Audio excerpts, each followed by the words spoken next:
Mariners spring training on Root Sports is presented by Magic Toyota, right on Highway 99 in Edmonds.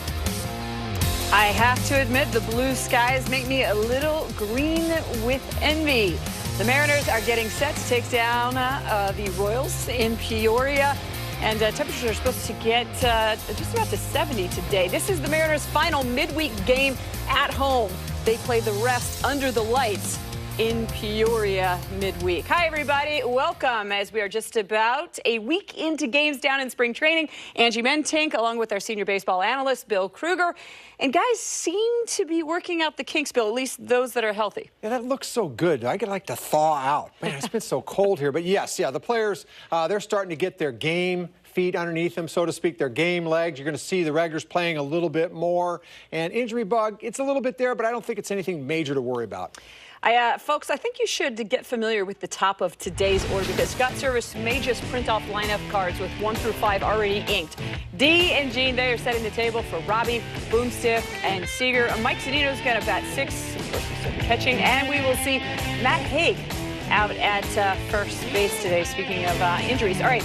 That D. Gordon-Gene Segura combination stuff, I want to focus on that just a little bit because that's something to look forward to this season for Mariner fans. If these guys can perform anywhere near the level they did last year, they'll be setting the table often for the guys in the middle of the order. Both hit 300 or better, combining for 74 extra base hits, 82 steals, and a 6.2 wins above replacement. Bill, that is a pretty nifty combo up top.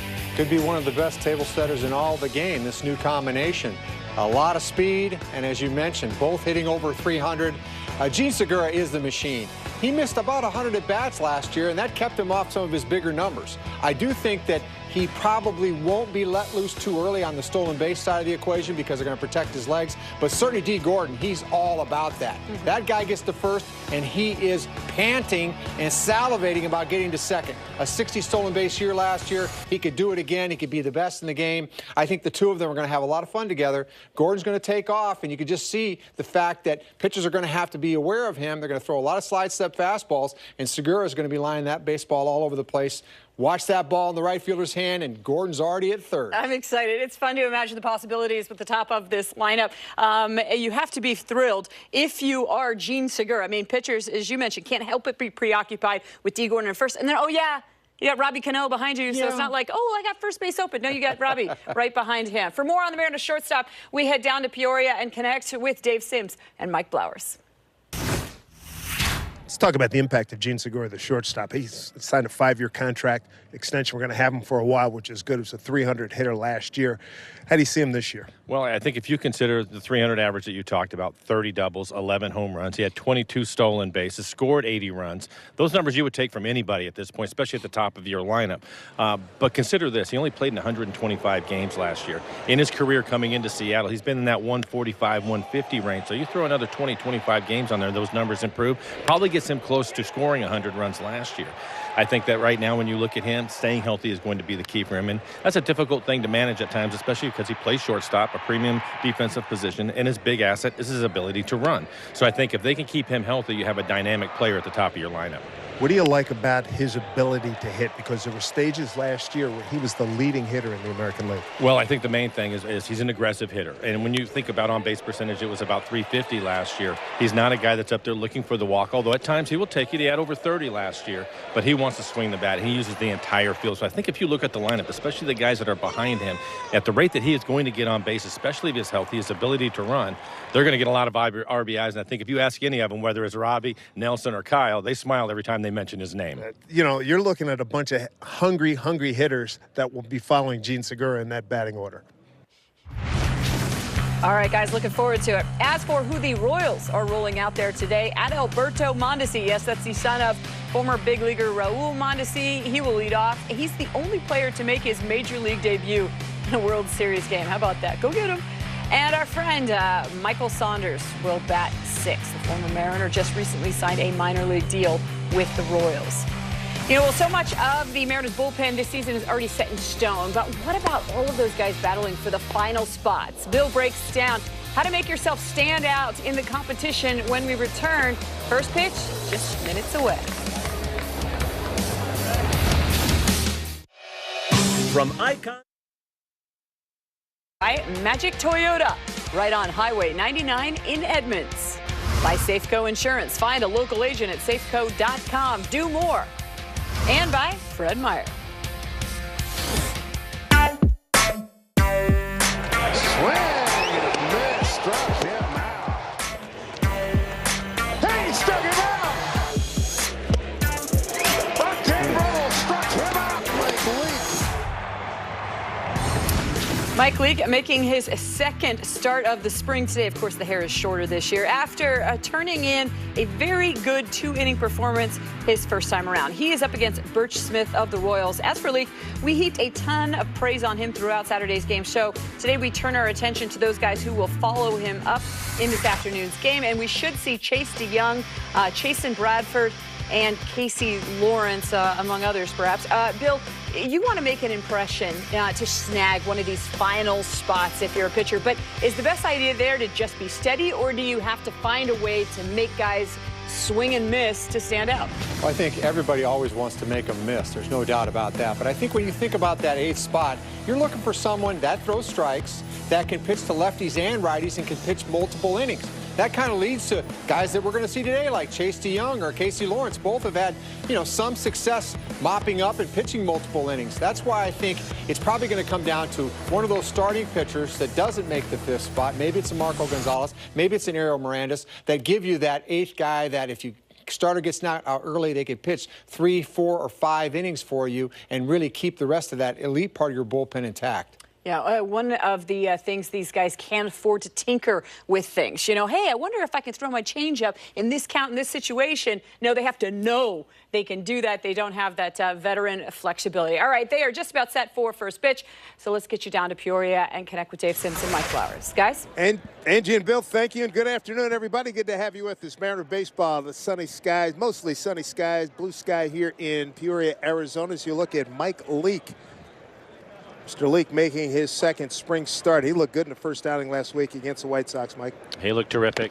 Had great command of his fastball. Was able to work both sides of the plate. We even saw him elevate the fastball. You mentioned a couple of innings. Scott Servais saying this morning he'd like to see him go 3 innings today. And typically with the way that he pitches, that should not be a problem. Adalberto Mondesi, the leadoff hitter. I said, they got a new guy. And I said, wait a minute. He's using his middle name now to distinguish himself from his daddy, Raul Mondesi, who you played with the Dodgers. Yeah, former teammate of mine. Excellent right fielder. And Leake makes short work, 1 down. Well, looks like the elevated fastball again, talking about in his last outing. He will use all parts of the strike zone. Got a fastball away, then the breaking ball, and comes right back. Fastball, probably belt high, get a strikeout. You were mentioning Scott Servais said he'd like to see him, go 2, maybe more. I happened to come in at the 3. same time, yeah. 3 or more, yeah. and I saw Leake today, and I said, how many are you going today? Big smile, 3.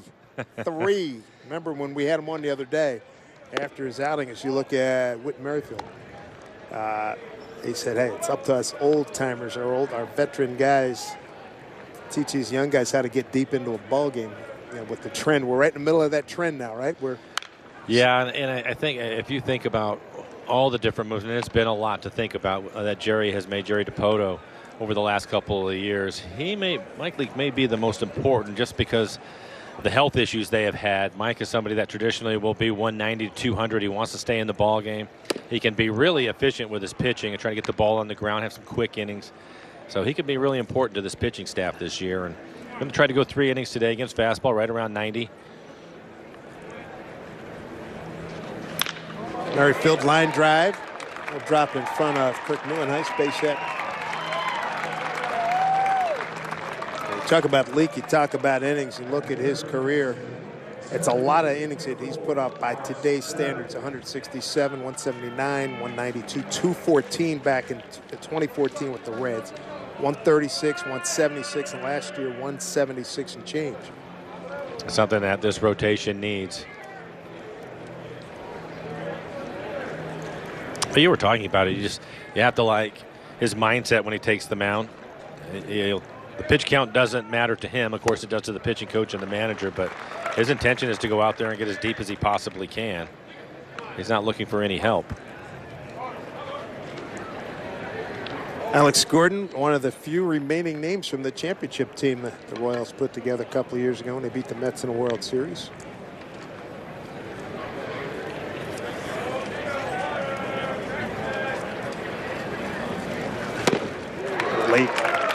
4-2. Kansas City wins the World Series in 2015. 4 games to 1 over the Mets. Then they come back in 2016. They go 81-81, and then last year 80-82, third place in the Central behind Cleveland and Minnesota. But gone, we saw Eric Hosmer the other day. He's now with San Diego. Mike Moustakas still has yet to sign with anybody. He thought he had an in at Anaheim and maybe even the Yankees. Line drive, that'll get down into the gap. As Dee Gordon goes over to get it. And he'll keep Gordon at first. So Kansas City brewing something here in the first inning. 1 out, runners at the corners. Lorenzo Cain is gone. He went to Milwaukee. Yeah, it's a big difference. And in that Central Division, they got to contend with Cleveland and Minnesota at the top, and then you got these guys, Detroit, Chicago, probably going to bring up, no doubt, bring up the rear. Jorge Soler, the DH. The Cubs a few years ago. Here's a strike. Home plate umpire today, Roberto Ortiz. On the bases, Ed Hickox, Chris Guccione, and Pat Hoberg.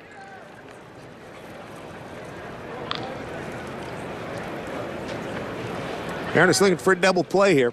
Swing and a miss, breaking ball. It seems like a small thing, but we've talked about it with Dee Gordon in center field. A position change for him. He's been a second baseman at the major league level and playing center field. He's played a lot this spring and really done a nice job. And a lot of talk has been how's he going to track the fly ball. And there are little things out there that he's going to have to get used to. And you mentioned there's a good pitch right there on the outside corner. You mentioned trying to get the double play instead of pick up a strikeout. But for Dee, I thought that was a nice play on the base hit to center field, knowing that the runner was going to try to go first to third. He didn't charge too hard, didn't try to make a play that is not quite there for him. Instead, make sure you catch the ball, get it into second base right away, hold the runner to first, especially with a pitcher like Leake on the mound, get the ground ball that possibly get the double play and get out of the inning. Mike picks up a strikeout, but the little things like that is the teaching part of it, and there's a timing part of it when you haven't been out there. Tell you what, fans are going to like him. Yes.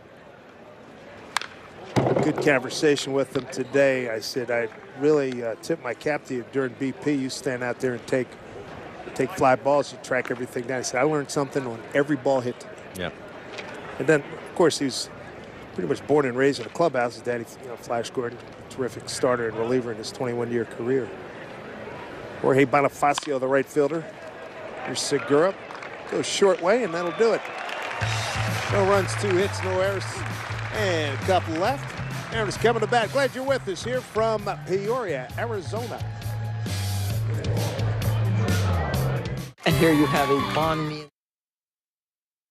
As we get underway against the Kansas City Royals, and a lot of familiar names in this starting lineup today for the Mariners, Mike. Yeah, 6 regulars in the lineup, including Gordon and Segura, somebody that we talked about on the pregame show. Kyle Seager will hit 5th, off to a hot start this spring. And Ian Miller, what a year he had last year, including leading all minor leaguers with 43 stolen bases. He will round out the 9 for the Mariners. Here is Dee Gordon. He'll be facing Birch Taylor Smith out of San Antonio, Texas, 6'4", 215, 27 years old.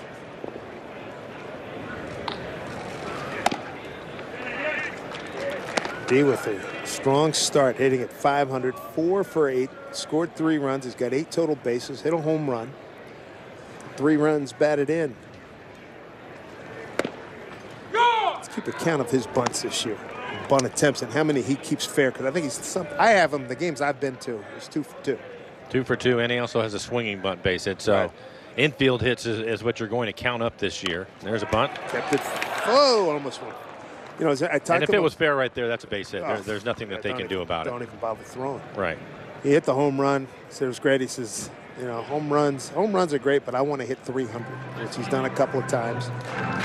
And Scat Service, obviously glad to have him on this ball club. The speed dimension that he brings should score a whole bunch of runs.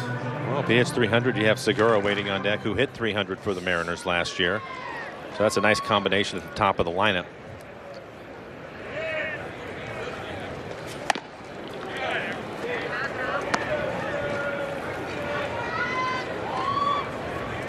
And there's yet to attempt the stolen base, so maybe we'll see something like that today. He's got the count 2-2.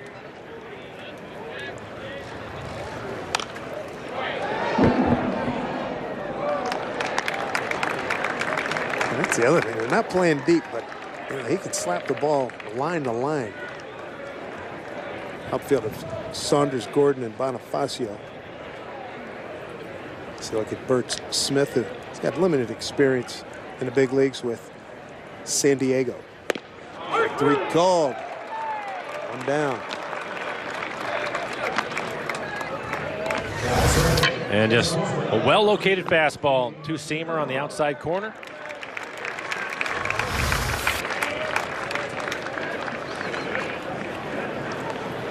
Bert Smith with San Diego in the 13 season, 1-3 in 10 games, 7 starts. A 6.44 ERA. Here's Gene Segura. Breaking ball for a strike. Butera doing the catching, a veteran. Typical backup catcher, but he's been around for a long time. Nice job of framing the fastball to get Gordon. His dad, Sal, pretty good catcher in his day. Can catch up the high heat.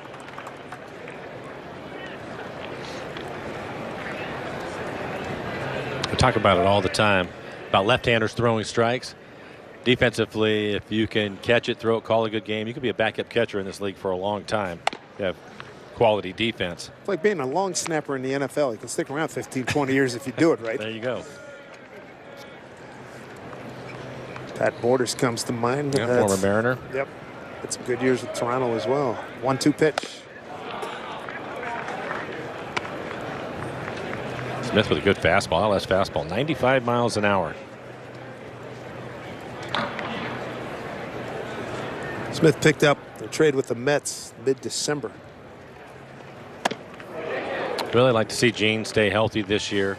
Talked about him hitting 300 pre-game show. 22 stolen bases for him. He scored 80 runs, 30 doubles, 11 home runs. Just can do a lot of things for you. But just 125 games. Yeah. Typically he'll be in that 145, 150 range. I'd like to see him do that this year. He draws a walk. A couple stints on the DL last year in April. Strained strained right hammy, and then June 2 to June 21 last year, a high right ankle sprain. Yeah, and that's tough. A big part of his game is his speed. When the trade was made for him, that's the one thing he talked about, his ability to run the bases, his ability to steal bases, and he had to be really careful last year. Still had 22 steals and scored 80 runs, but I'd like to see him stay healthy this year. His leg's a big part of his game. As we talked about, glad to have him. We signed a 5-year contract extension. So I still think back to those great plays he made into Houston. Yes. Game savers, kept the game moving into extra innings. Ball gets away from the first baseman. Gene's going to make a run for it. Here's the throw, and he's there. And that one gets away, but it's backed up by Michael Saunders. Gene Segura draws a throw, and it makes it work for the Mariners.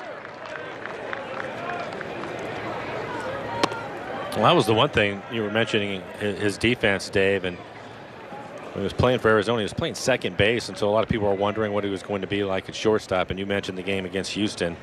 I thought he showed some range last year. Has a strong throwing arm. And again, it's not an easy position to play if your legs don't feel good. And you had to deal with that a couple of times last year. Robinson Cano, the hitter.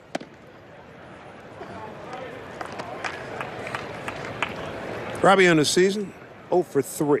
Played just 2 games. Walked a couple times, struck out once.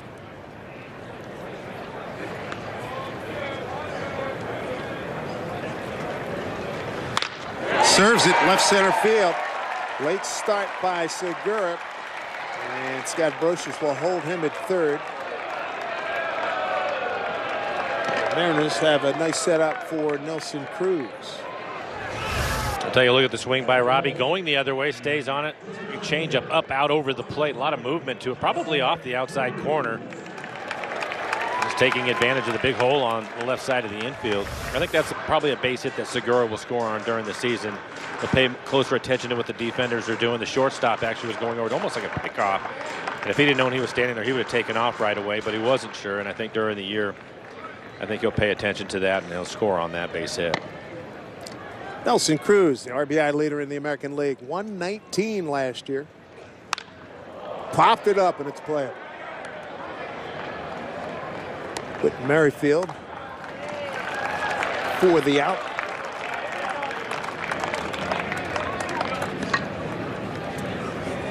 I'll bring up Kyle Seager, the third baseman. Seager up to a hot start, 5 for 8. Still looking for the first home run. He's got an RBI. And he has used the entire field. He had 4 of those hits in the first 2 games that he played, going the other way, back up the middle. Finally pulled the ball through the right side to pick up his 5th hit. 65 degrees here in Peoria. Slight breeze blowing out towards left center.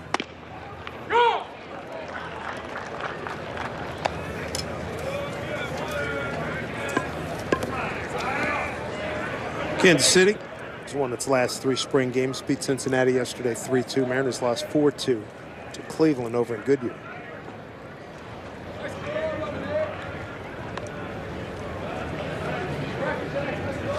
Happy first day in March, everybody. Starting to see more and more Mariner fans making their way down here to Peoria to enjoy spring training. And Mike, you and I have been keeping an eye on that weather forecast. When's it gonna heat up?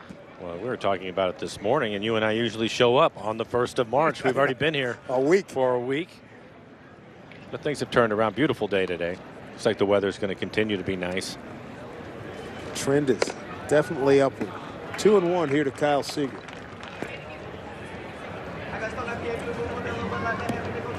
What do you think of Kyle's year last year with the glove and with the stick?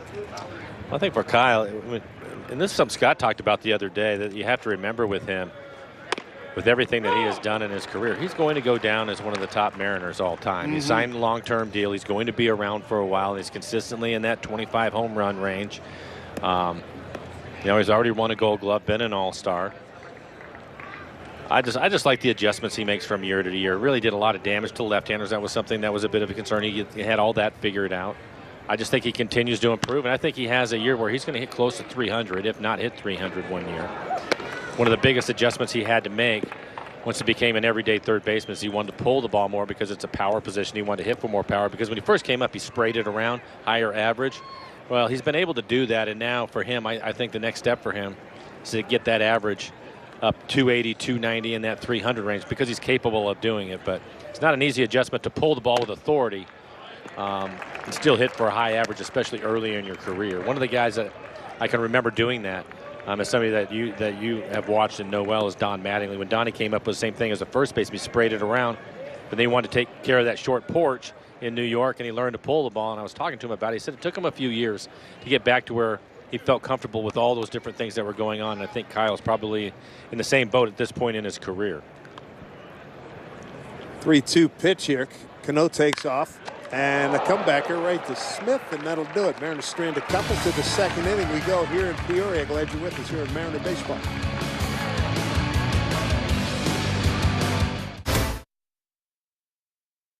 The weather is today, Tuesday. Look what happened. The weather guys were all over it. They said there was a storm brewing in Southern California, and it was going to blow east. And boy, did it. Look at those clouds, and there's some low-hanging clouds, and then look at just an unbelievable mass that just came in.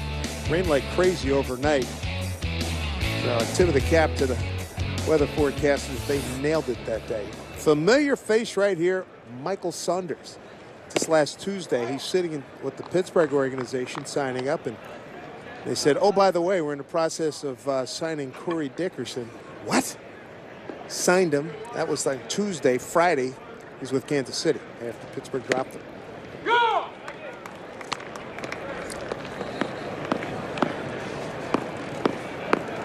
Part of the game of baseball, Michael.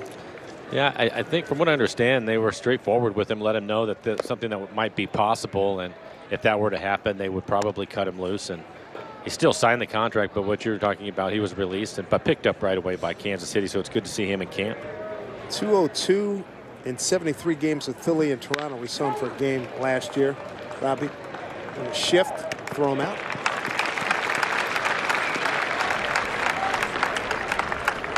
One away. Former Mariner retired. Robbie Cano, MVP of the All-Star game last year. Dramatic late game home run. Feeling good coming into this season. And one guy we look forward to seeing soon in that lineup to the left of Robinson Cano, Ryan Healy. Ryan, welcome to Mariners TV. Good to have you with us. Thank you, guys. I appreciate you having me on. How's with the hand? You had the bone spurs taken out. How are you progressing to to get back in the starting lineup? You know, it's been a tedious 2 weeks so far, but you know what, the training staff here has done a tremendous job helping me, just physically, mentally, getting me locked in as I can for the season without actually being on the field every single day. So it's been an interesting progress for me. Just trying to find little positives every day with, whether it be range of motion, strength, whatever it is. So day-to-day battle. Ryan, obviously with your hand, you're not able to swing it, but what sorts of things have you been able to do so that when you get back to where you're able to start playing again, you're in pretty good shape? A lot of people think because they're not seeing you that you're not doing much and just getting treatment on your hand. What are some of the things you've been able to do baseball-wise? Oh, I can assure you guys that I'm doing everything in my power, and that the people here will let me do. I'm starting to take ground balls outside, which is huge for me. Hopefully next week I can start stepping in the cage and, grabbing a bat, whether it be with one or two hands, just trying to get in the rhythm of things. Obviously, a lot of my time is spent in the weight room and the training room, so making sure my body's in the best shape possible so that when the transition back onto the field happens, that I'm ready to rock. We saw you last year at the beginning of the year at third base, I believe, and then you switched back over to first base, and obviously first is what you're going to play here. How did that transition go for you last year, and how much do you like playing first base? I love playing first base. I mean, it's kind of been my home my entire career. Even through the minor leagues, I played first and third every season. It was really until I got to the big leagues when I played third base every single day. So, I'm not really worried about the transition. It's kind of been where I've, called home my entire life. So I'm excited to be able to play there every day. Ryan, I remember you'd done well against the Mariners last year, and I remember saying on air, I said, man, he reminds me of Troy Gloss, and it turns out he was your guy growing up, right? The big hitter with the Angels some years ago. Definitely someone that I watched a ton being an LA guy, watching the Dodgers and the Angels a lot. Troy Glass was someone that I loved watching, just played the game so fluid and smooth, and obviously very, very successful what he did. You're about the almost exact same size. What was the big key last year, your breakout year, 271, 25 homers, and 78 RBIs? It was just finding a way to mentally and physically compete at the big league level every single day. I feel like I learned a lot, and I really didn't leave last year excited about what I did. So I feel like there's a lot more in the tank, and that's what I'm excited to come out here and improve to a lot of people. Even with the minor setback that I've had with this hand surgery, I'm excited to what's going to be happening moving forward. This isn't a long-term thing that I want to do with. This is a speed bump that's going to, really catapult me forward, I think, this season and beyond. Good attitude. Another question I had for you. Joining this ball club, now you competed against the Mariners. You got a chance to get a good look at them. Now you are one. What's your thoughts on being here with this club and what you've seen to this point? Even the short time that I've been here, not being able to be on the field, the guys are just incredible. The vibes around the clubhouse from the front office all the way down, it's just, the vibe is winning. Everybody wants to win. That's the goal. And it's really fun to be a part of a group that is just here to do that. Whatever it takes every single day. Everybody wants to win, and that's how we're gonna have more fun, is by winning. Yeah. Ryan, have you and Scott had a conversation about where you're going to hit in the lineup, or maybe what his expectations are for you? No, and I don't think we're trying to do that right now. Obviously, health is the main goal. We'll worry about that when we get there, and I think it'll come to a point where there might be a couple, spots in the lineup that rotate a little bit just based off of who's hot or whatever it may be. Obviously, it's my first year here, so soon to learn on the fly in that regard, but we have some very fundamentally sound big leaguers that are veterans that are going to be in their positions. So just trying to round out the lineup is going to be a blast for us, the younger guys down there. So I think we're all looking forward to the abilities coming up.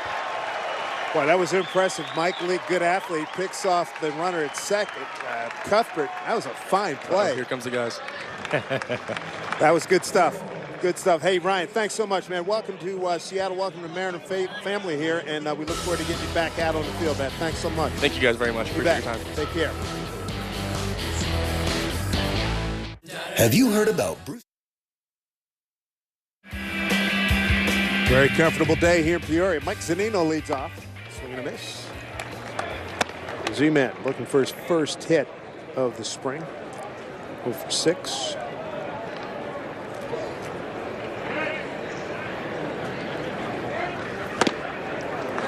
Oh, 2. Zunino, Neuenhuis, and Matt Haig, 6, 7, and 8 here for the Mariners in the second inning. Nice play by Mike Leake and Robbie Cano to pick off Cuthbert at second base to end the top half of this inning.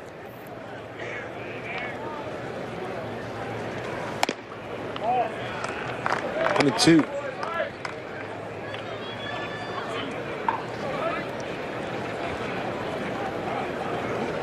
Breakout year for Mike Zunino last year. It's outside, 2 and 2. And for Mike last year, 50 extra base hits, 25 home runs for him. And 25 doubles.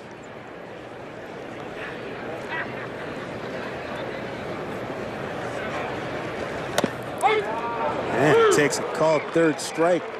Bert Smith with his second strikeout, both looking. Got Gordon to open the home first.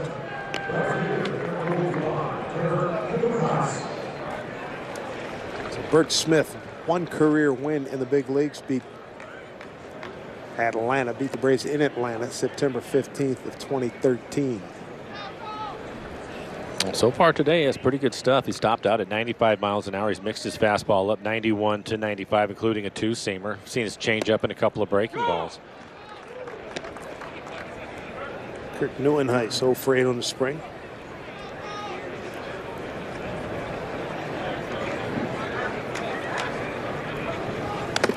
Big league experience with the Mets and most recently Milwaukee.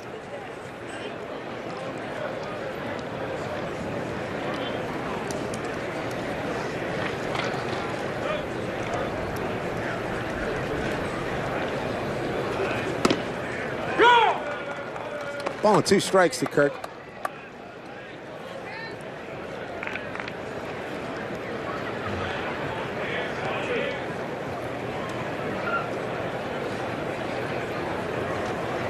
Neuenhuis with Milwaukee for 16 games last year. 125 the year before. 2 games with the Angels in the 15th season. Broke in the big leagues with the Mets. Career .221 hitter.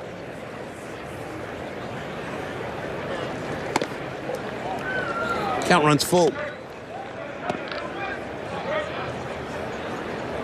I think this is the first day for us where it's just been a nice little breeze. The wind has been blowing here over the last week.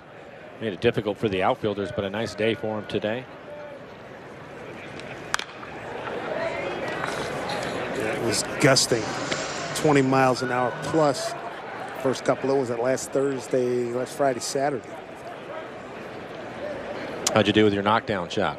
I haven't worked on it yet. Really? The wind kept me out. The wife came in. We've been doing our due diligence around here. You're just waiting for the weather to change. Yeah, that's okay. Yeah, a big factor. Been played since December. I'm sure you got it down by now, right? I've been out there a few times. I'm not gonna let the wind bother me. Hell, you just hit it right through it.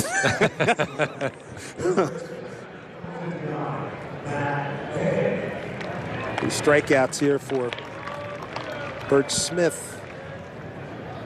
Next week, Dave, be a good time for you. Tuesday, Wednesday, Thursday, all night games for us. Roger That's the first time. It has been duly noted. Yeah.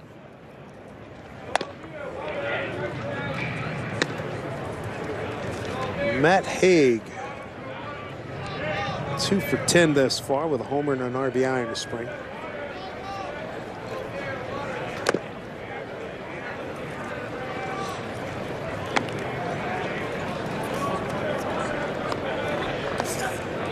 Matt Haig started his college career at Oklahoma State, then finished up 3 years at UW, University of Washington. Could not hold up. Pretty good fastball. That one elevated above the belt. Mentioned the games next week, Tuesday, Wednesday, Thursday night games. It'll be 5:30 Pacific. Whole new wrinkle here. Yeah. Rest and recovery, sleep science. Whoa, up and in. 3-1. That wasn't that long ago that you were playing. You didn't play that many night games. Maybe one. Yeah. Yeah. Not many at all. Well, I understand. They don't miss anything in today's game. We talk about analytics all the time, and the sleep and what these guys are eating and their workout programs and all the different things that go into it. Man, earns a walk, and then just want these guys to be ready for the night game during the season. That's when they're going to play the most of them. And you bet. One of the things that I've talked about is you can only do so much, and as a player, you can't control a lot, and weather being a problem is one of them. And the time change, typically, you mentioned when I was playing, you'd have to get used to that again because these guys they're here in the ballpark. Some of them are in the batting cages in the morning at 8 o'clock in the morning. No doubt about it. And all of a sudden you're playing at 7 o'clock at night, so it's probably a good idea to give them a chance to get under the lights. More importantly, to try to help their bodies out. I love hearing, I forget who told the story, but no more of that. Hey, I beat Skip to the ballpark at 5:30. No more of that stuff. I mean, for exactly. you read all these stories about some legendary players. Yeah, I thought I was getting there. I thought I was being industrious. I get there at 6:15. He's already been here 5:30 for crying out loud. And you learn, talking about older guys or younger guys talking about older guys that they look up to.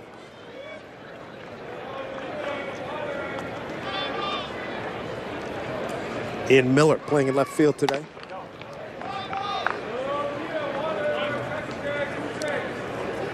Had a really good year last year. A-ball in Double-A. Take a look at Michael Saunders in left field. They mentioned it earlier. Originally signed with Pittsburgh, was released, and now in camp with Kansas City. But Ian Miller, won the Ken Griffey Jr. Award, top offensive player in the minor leagues, had 43 stolen bases last year. And we just saw our first mound visit. Who'd have thought we'd be keeping track of that, but that's where we are.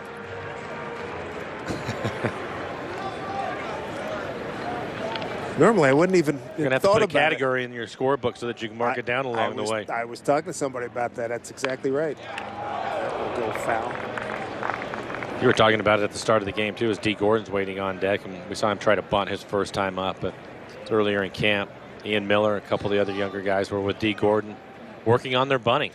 Well, he shoots a great weapon. Well, and Ian, we had a chance to talk to Ian. He was talking about it. He seemed thrilled, first of all, to be able to do some work with Dee and spend some time and pick his brain and learn things. But obviously for Gordon, new to this organization, I thought it was great that he was out there with them, not only working on his own stuff, but letting them get involved and helping the younger guys. And it forward. 2-1 pitch, 2-out runner at first.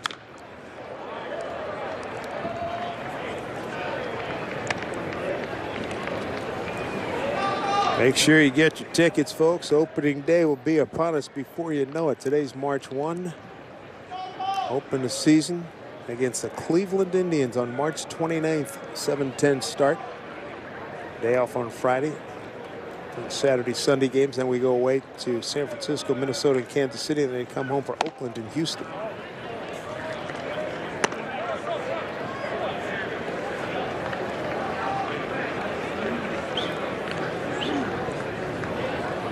Great time of year. Spring training heating up. You got March Madness will start. Already has at the conference level. Big tournament in a couple of weeks. Hunter goes. Pitch. Strike 3 called. Strikes out the side. Walks one. Leaves one. Stranded. Herc Smith off to a good start. Scoreless ball game. Well, one of the many things we like about spring training, we get to talk to guys during games. And right now, Mike Margman, Mariners catcher, joins us right now. Mike, how you doing, man? Good, good. How are you guys doing? Doing well, thank you. For you, how's spring training been going to this point? You know, I think it's been going well. Just trying to get some work in, clean up some things, especially, on both sides of the ball, get to learn the staff, and more than anything is just, trying to get a little bit better every day. Where do you feel like you're at offensively? Offensively, I still feel like there's some things I need to hone in on, just timing-wise, but mechanically-wise, it's just, staying consistent, staying with the process every day, and working on the same things, and really trying to just fine-tune everything right now. I thought about it this morning. We get an opportunity to get a list of some guys that we may get to talk to, and it was a long time ago for me, Mike, but I came to camp, and I came in as basically I was going to be the emergency catcher, but I had to catch all those bullpens early on. And then I had to go and try to hit. And I was just wondering, thinking about you, what's tougher, the defensive side, where are your legs at, or trying to go up there and hit because your legs are done? I think it's kind of funny, though, because we always, focus in on, hey, it's all the priority comes behind the plate, right? So, we're all sitting there, hey, we're gonna fine tune everything behind the plate. And then when you get up to hit, it's like, okay, just go have fun. So, which is great for me, being a guy that's like, very perfectionist, over analytic a lot of times. Where some things are in my swing, it's just like, what, screw it, go up there and just enjoy it. Right, I'm not behind the plate squatting down. Not that it's a bad thing, but just go enjoy your at-bats. You and I were talking with Rick Riz the other day about that same thing. Remember, we were talking about Jeff Pentland. He said, cut the head off, let the body work. Amen to that. Amen to that. That's when the best things happen. I feel like the best hitters, it's like, hey, what were you trying to do right there? And they're like, I was just trying to see the ball and hit it. So, yeah, that's really all we're trying to do right now. What's it like for you when you get into camp? And it'll obviously be easier during the season because you won't have as many guys. But you're not sure when you're going to go into the game, or maybe you have an idea, but you're not sure who you're going to catch, and maybe it's somebody you've never seen before. Can you talk to the fans, especially if it's somebody you haven't seen, on what it's like to go back there and get this kid through an inning? Yeah, I think it's like the other day with Pazos. I'd never been able to catch him at all in a game. So going out there is we kind of know, the more you catch guys, you get to know where their mistakes are, maybe where, on a certain day they might be a guy that just tends to cut balls a lot.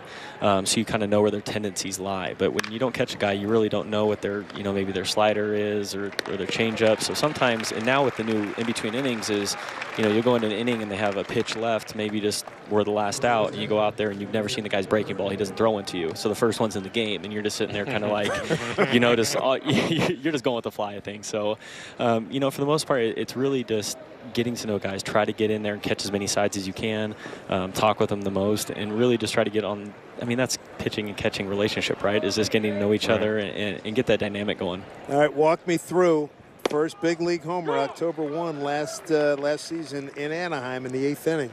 Oh, my gosh. Well, my first 2 at-bats, I think I was just really trying to feel some stuff out. I think just one of those things, Pax was throwing a gem, catching a decent game, and I was like, you know what? I was just thinking about things too much. My last at-bat, I was like, you know what? Screw it. Just kind of like I was just talking about is go out there and just put a good swing on it. Just see the ball and do what you do. And then when it left the bat, I was like, come on, get it going. And I rewatch it, and someone, I was just like, I think I maybe caught some people by surprise, maybe. You caught me by surprise. Well, yeah, I'm not going to like, lie to you. Oh, impressive. Just like, man, I got it. Did you get the ball? I did. I got the ball. We gave the fan a bunch of stuff afterwards so I could get the ball. And so Seager was kind enough to get the lineup card framed for me and everything. Cool. So I was fortunate enough to be able to have that. Did you keep the ball? Did you give it to your dad or anybody, or what'd you do with it? So it's in my dad's office. It's all framed up and everything. For him being able to work some extra jobs and stuff, for me to even just be able to play Little League and play baseball and those type of things. So for him to be able to do that for me, I felt like the least I could do is just give him that ball and have him shoot. He came to Safeco, my call up, and so it was pretty cool to go. So next time I see him, he'll still be pretty chesty, right? Yeah. Oh yeah. Hey, Mike, thanks, man. No problem. Appreciate Thanks for having me, guys. Good to have you on. Be well. Mike Margima joining us. Mike Leake fielding his position quite well. Scoreless ball game.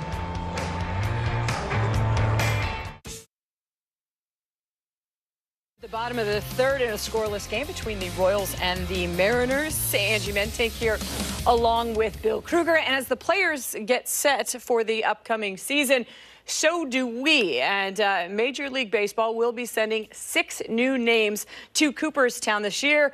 Sadly, Edgar Martinez, not one of those 6, but we're going to be talking about all of them, starting with the guy who got the highest vote percent, and that is Chipper Jones. But I guess he was a little bit like Edgar Martinez, Bill, in that he spent his entire professional career with one team. And to me, that means a lot.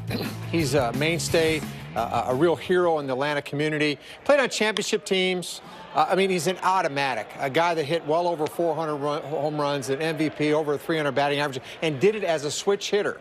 As you think about switch hitters, and you can think of some of the guys that were more table setter hitters like Raines and Rose, but when you think about the guys that I think are on Mount Rushmore, the guys that hit for high average, are in the Hall of Fame and did it with power. Think about Mantle, think about Eddie Murray, and then you think about Chipper Jones. So I think, and certainly, I can't comment on how difficult it is to switch hit, but I know it definitely is, and it's an added component which makes him even more special. But I think he was very highly regarded by his peers, by his teammates. He played hurt. He played championship baseball. Certainly, Mike will be able to comment a lot more on his ability to play third base, and probably someone that he knows a heck of a lot about. So I won't take any of that thunder away from you, Mike. Yeah, Mike, as we bring you guys in down there in Peoria, the Braves teams that he played for won 11 straight division titles from 95 to 2005. What do you remember about him as a player? Well, I can remember when everybody was talking about him just to get him signed, and he was going to be a first-round pick, and you saw a lot about him, and I was just kind of wondering. Like a lot of third basemen, started off as a shortstop and was a terrific defensive player, strong arm. All the things that Bill was talking about as far as a switch hitter, hitting for average and power. The thing that I appreciated about him, though, even though he was probably the biggest star in Atlanta for a long time, he played every single day. And as Bill mentioned, he played hurt. And they won a lot of baseball games with him right in the middle of the lineup. Just a tremendous player. Yeah, I mean, you think about who he played with and who he'll be joining in Cooperstown. Greg Maddux, Tom Glavine, John Smoltz, Bobby Cox will also already be there. They'll be behind him as he's is making his speech. I mean, Dave, that's pretty incredible to think about the talent that was on that team, and he was still able to do what he was able to do. Well, they had a great run down there in Atlanta, and it always amazed me that you'd watch the playoffs, and they, 11, 12, 13, 14 years in a row, they won a division. They never really sold it out. They never had a mania down there. I never considered Atlanta a great, and I still don't consider it a great sports town, but that team, that organization was fantastic.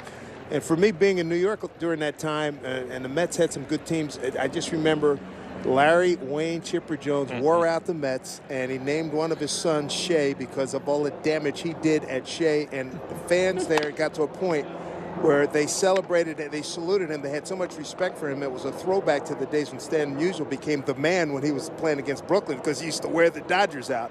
So he's held in very high regard among New York Met fans. I think that the thing about him, too, is you think about all those teams, and you think about the pitching right away. For just what Angie just mentioned, you listen to those names, but at some point you have to score runs, and he was a big part of all of that. Offensively hitting in the middle of that lineup, and those guys have a lot of wins.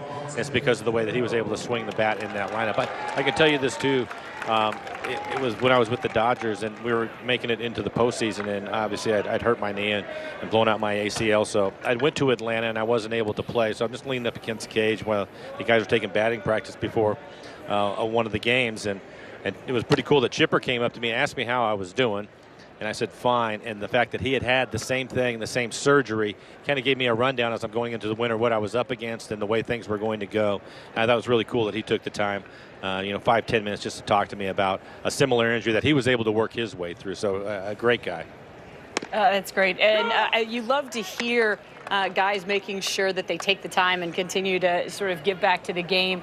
The National League MVP award, he won that in 1999. And think about, as a switch hitter, to be able to hit over 300. That's fantastic, Bill. I don't know how you keep both sides, going good. I don't think you really have them both going good, but then there are the exceptions, right? And we're talking about one of them in Chipper Jones. But, Mike, I love that story, and I think there's a public persona that players have. They're star players. They put up big numbers. They're idolized. But there's another persona, and that's the one that the players think about.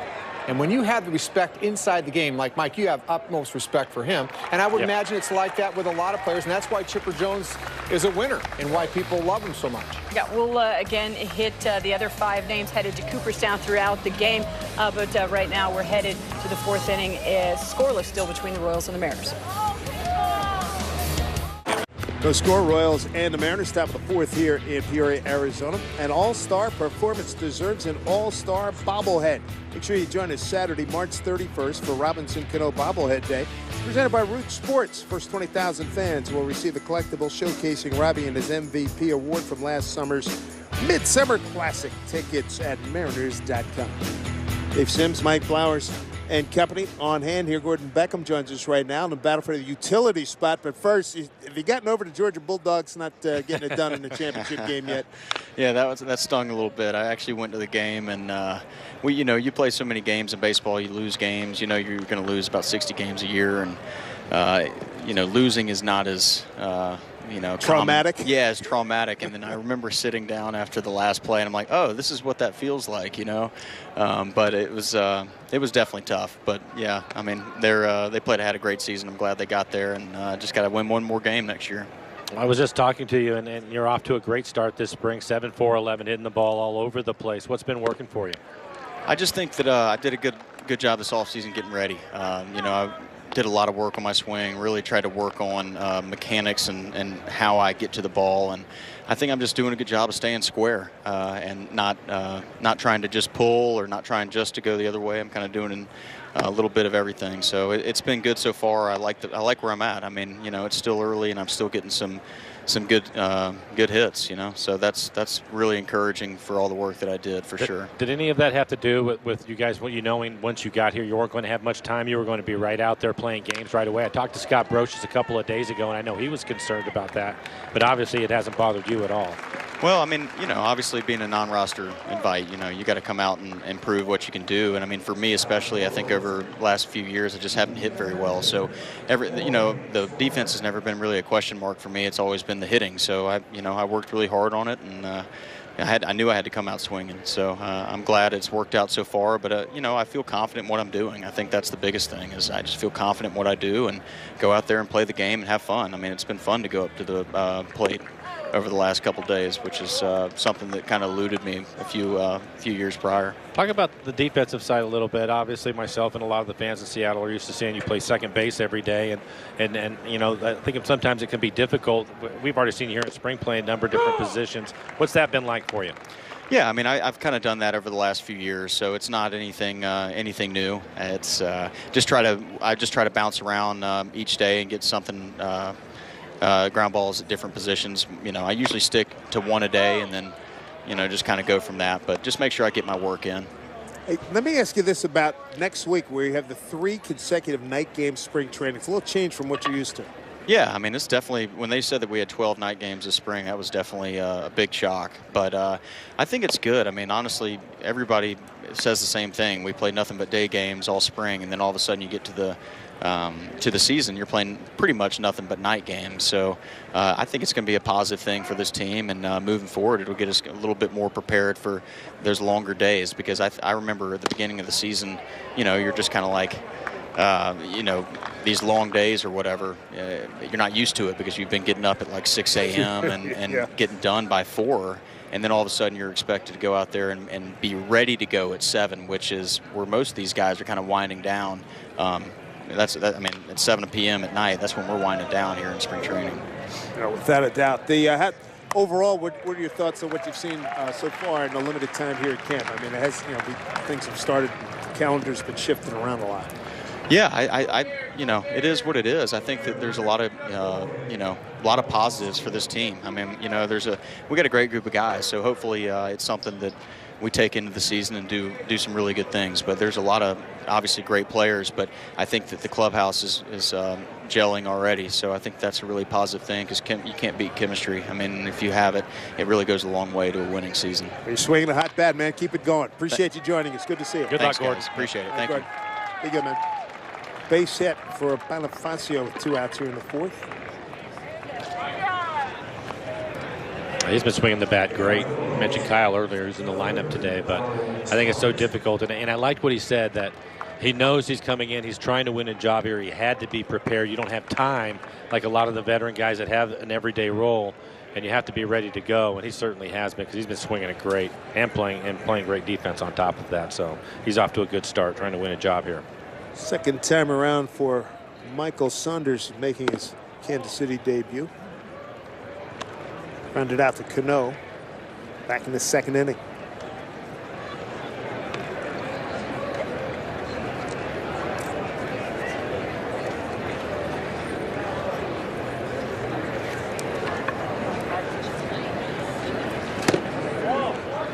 Saunders with the Mariners from 2009 to 2014. Best season was 2012. He had 247, 19 homers, 57 runs batted in. Made the All-Star team with Toronto back in 2016. Had a terrific first half. Hit 298 with 16 homers and 42 runs batted in.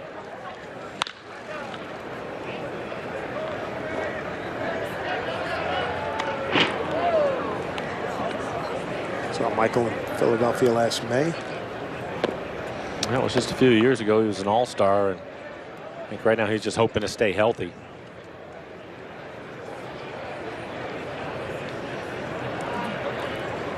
"31 years old now.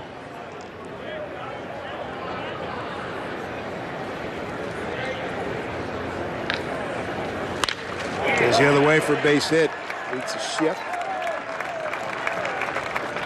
Miller gets it back in. Kansas City with a threat.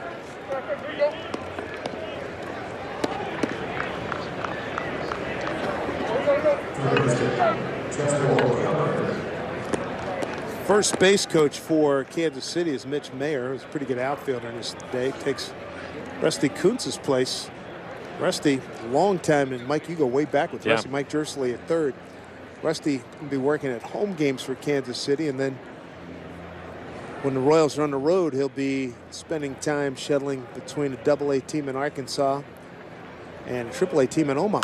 He had a little eye problem and almost got smoked by a foul ball, I guess it was late last year. He said, you know what, it's time for me to take it down a notch. He put in a lot of years and terrific outfield coach.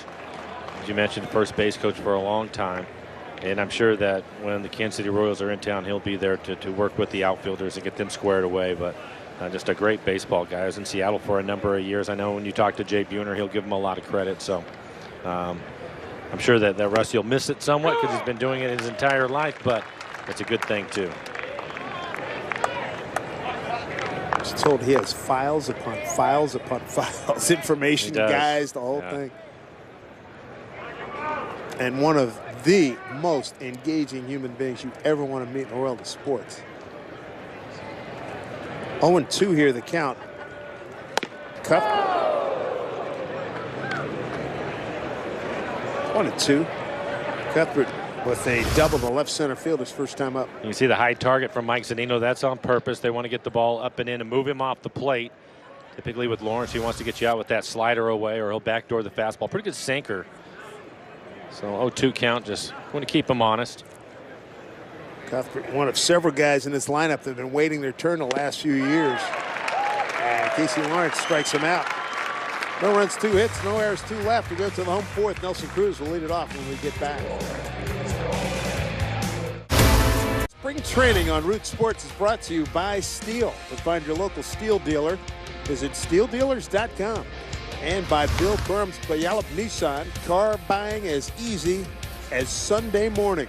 Good luck at Lake Powell. Well, a whole lot of activities. One gentleman in the water enjoying himself, northern Arizona.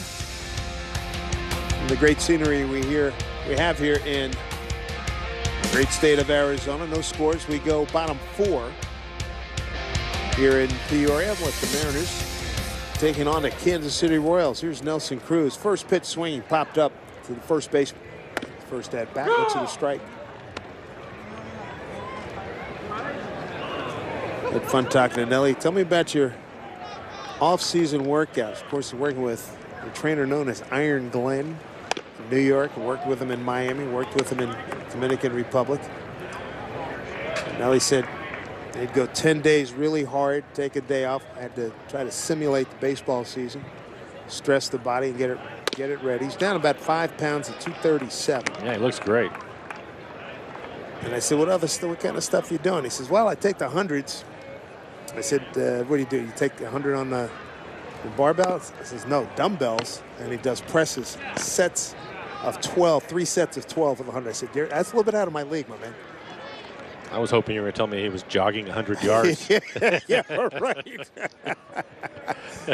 He is. Yeah, I would say it's a little out of both our leagues. Oh, man. Yeah, he puts a lot of that stuff on social media, and it is just awe-inspiring to watch him work. Big part of this ball game. He's critical. Oh, it's right in the middle of the lineup, protects Robbie. Obviously going to do a lot of damage, hitting the ball out of the ballpark, driving a lot of runs, and be in the lineup every day. Going to turn 30. He's a young 38. He'll be 38 I would July agree with 1. That. Yeah. Here's Seager. Then a comebacker to the pitcher. Starter Bert Smith. This is Jesse Hahn for inning number 2.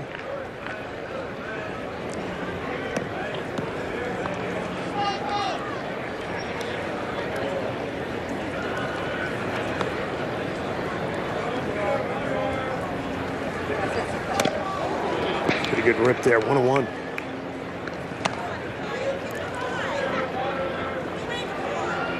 I'm talking about his workouts, and sure, I know anybody that worked any harder and was able to DH in this league for a long time as the hitting coach Edgar Martinez, and So for Nelson, there's a guy right there that I'm sure he's had a lot of conversations with, and the way these guys take care of themselves today, he just doesn't seem like he's going to slow down at all, not anytime soon. That will get past the diving Mondesi. Nelly make his way to third, so the Mariners brewing something here in the fourth. A walk and a base hit, runners at the corners.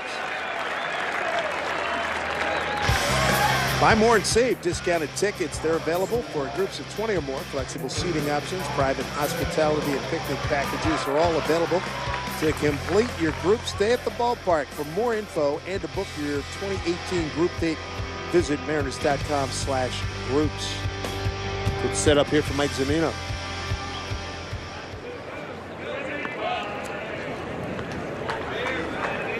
Tell you what, even at his age now, Edgar Martinez, I see him in the gym periodically, and yeah, he works. Tell you what, he will leave. He will leave some pools of sweat.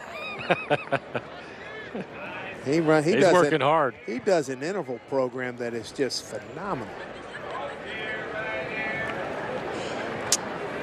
He just cleaned up after himself. A pretty good example for all these young guys that get a chance to watch him too. Oh man, he's outstanding. 1-1 to Zunino. Took a called third strike his first time up.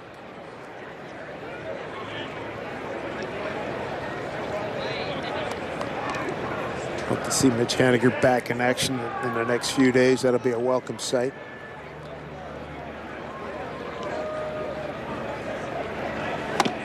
It's everybody. Scott Service was saying this morning that on Monday the medical will check him out and then hopefully turn him loose.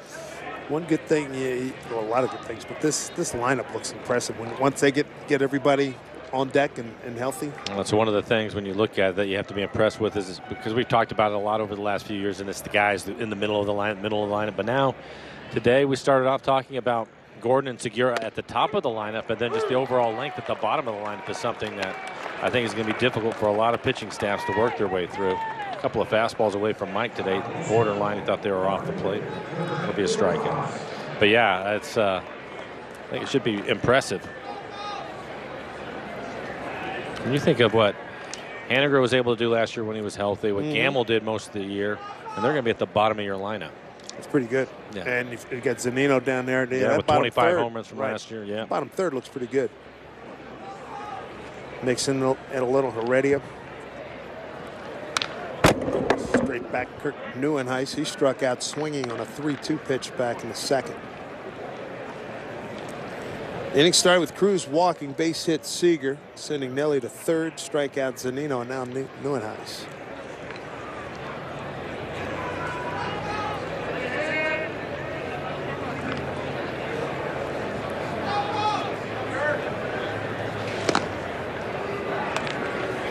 No runs and 5 hits, an error for Kansas City. No runs, 2 hits for the Mariners.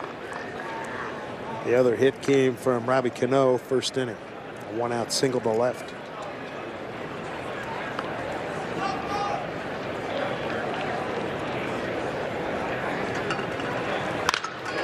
Solidly stroked. That'll get down. Mariners have a 1-0 lead. RBI Kirk Neuenhuis going to third, getting there easily. Kyle Seager. The Mariners lead at 1-0.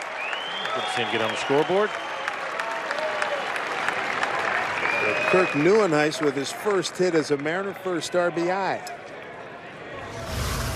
The fastball up out over the plate. Hahn, he likes to sink the ball, but that was probably belt high. Just line drive into center field.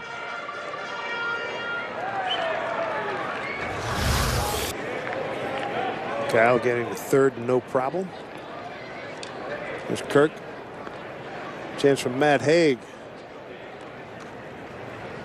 Matt walked his first time up. Breaking ball for strike.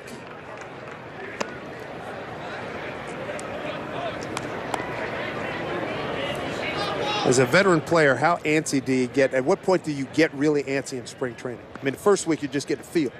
For me, it was probably that last week is the toughest because then you can see it, you know, the opening day and getting the season started and the excitement of all of that. So it was that last week that was tough to get through. You know. That will work. Base hit down the line, stays fair. Neuenhuis the second, heading to third as Seager touches up. They try to throw back. Haig's back safely, 2-0 Seattle. Mariners continue to go first and third. Little inside out swing. Take it, set up away. Pitch up, probably more in the middle of the plate, but inside out swing right down the line, able to keep it fair. Yeah, I think it's that last week. There's a couple things that go through your mind. One, you're excited about it, and the last thing was, at this point, I cannot afford to get hurt. I just want to get out of here healthy. Yes, early in spring, you have time if you pull a hamstring or something to get things healed up. But that last week, I think, is when the guys really start to look towards it. And plus, you've been down here over a month. And you've checked off all your boxes, yeah, right? You're ready to go. Yep, you betcha.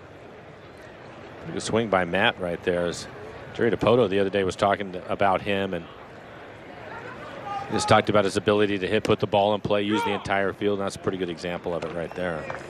Yeah, Miller took a called third strike to end the second inning. His first time up.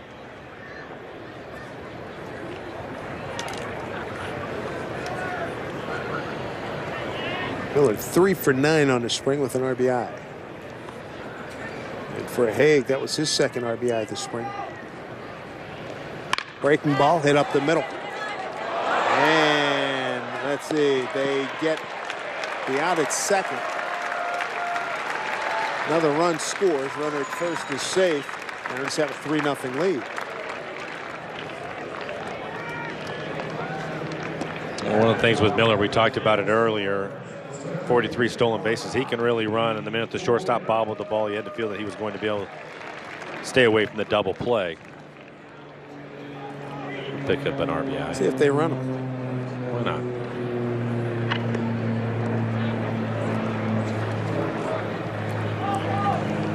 There's D. Gordon for the third time. Strikeout looking, ground out the third. And there goes Miller. They did run him. Look out. And Miller with a stolen base. Didn't waste any time. You gotta like that. Ian Miller with his first steal of the spring. He's now 1 for 2. And then he'll move up to third. Probably, yeah, there'll be an error on the catcher. You mentioned not wasting any time. I like that, especially with 2 outs. If you're going to still get down there and give the hitter still a chance to work a count, get himself in a good situation. If you wait for too many pitches, then you're not going to give him much of a chance, especially if he has 2 strikes. So I like that as well.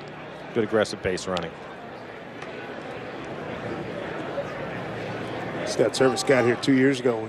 Said he wanted to get a run game going. Injuries, circumstances never really got materialized.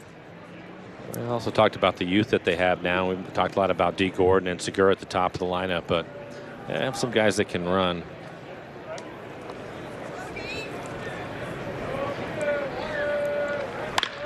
What'll be interesting to me is third baseman is playing even with the bag at third, but the first baseman is playing all the way back, and I'd be surprised if during the season you don't see that first baseman playing up too with D. Gordon at the bat with 2 outs, a runner at third base, because he can really bunt and he can work both sides of the infield.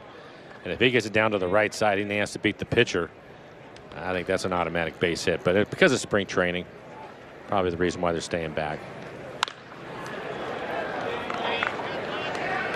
2-2, 2 out. Runner at third, 3 runs in for the Mariners.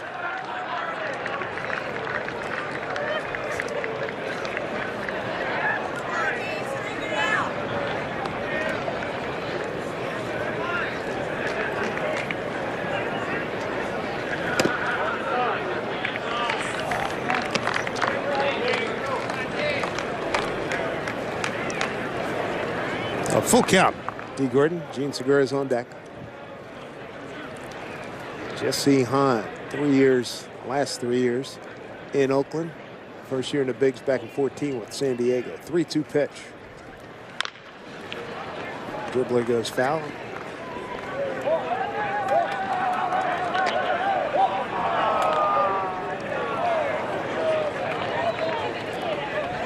Jesse Hahn last year with Oakland, 3-6 record, 14 games, 13 starts, big ERA, 5.30.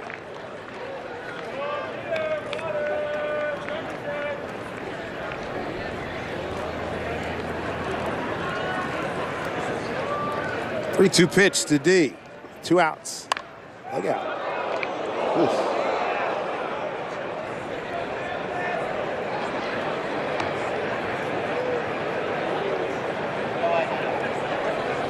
Reminds me of Ichiro a little bit, the way he's able to get that ball out of there.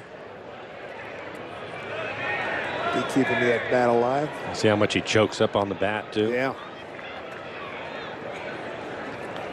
Good bat control.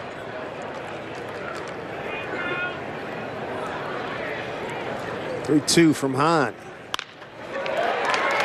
Second baseman ranging over. Mondesi. Get the out, but a good inning for the Mariners. They put 3 on the board. Have the lead against Kansas City. So I switched to some. Whole Slot Canyon, Page, Arizona, a little bit north of here. Not a good place if you get claustrophobia.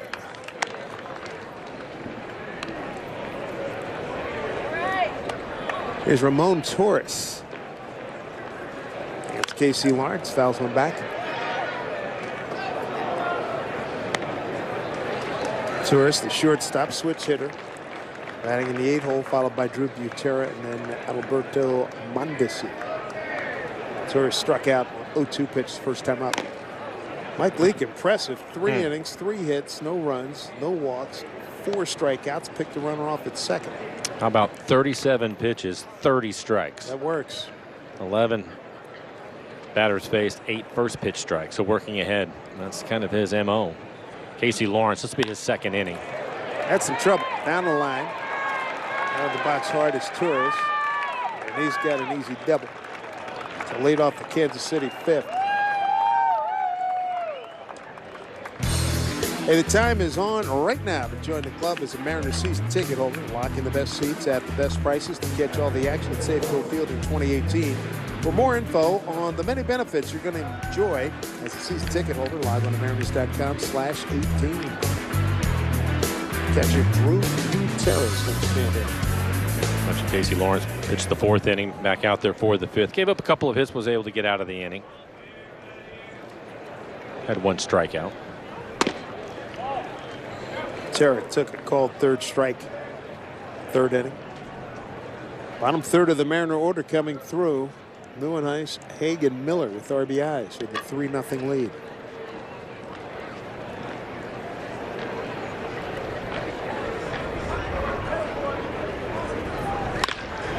Through the whole base hit. Torres had to make sure it got through, so he'll stop at 3rd.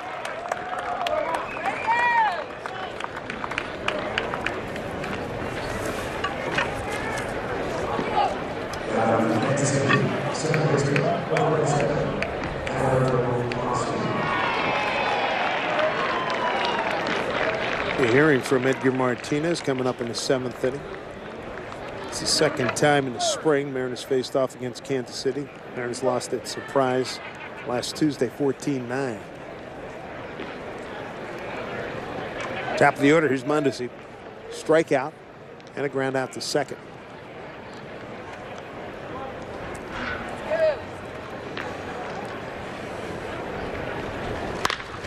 Solidly stroked on a short hop.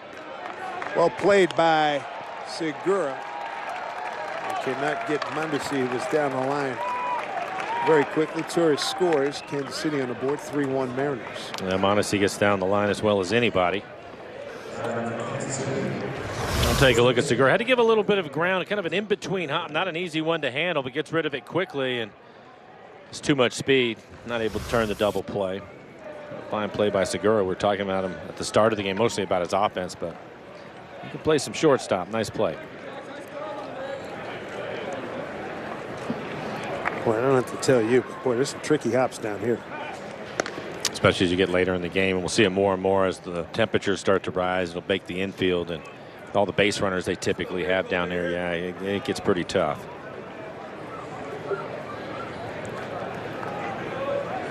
It's called having a lot of confidence in those hands. You better. Either that or be in a good relationship with your dentist.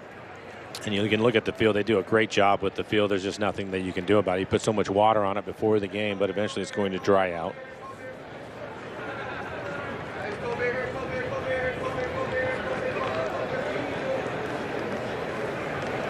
One out, runner at first.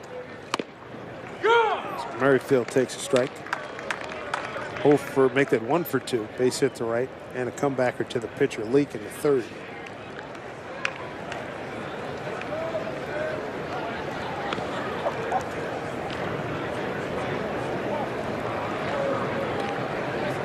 Wind has settled down. The flag's in the batter's eye. And slight movement out there. Backs up. The right fielder. That's John Andresi out there.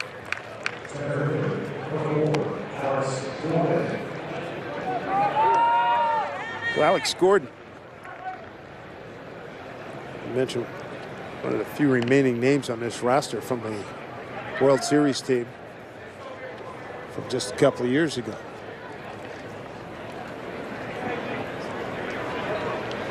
Salvador Perez, catcher, getting it today off.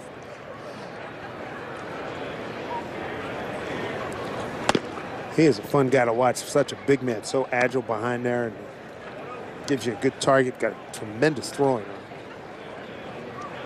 I think as you look at the American League, he's probably at the top of the class.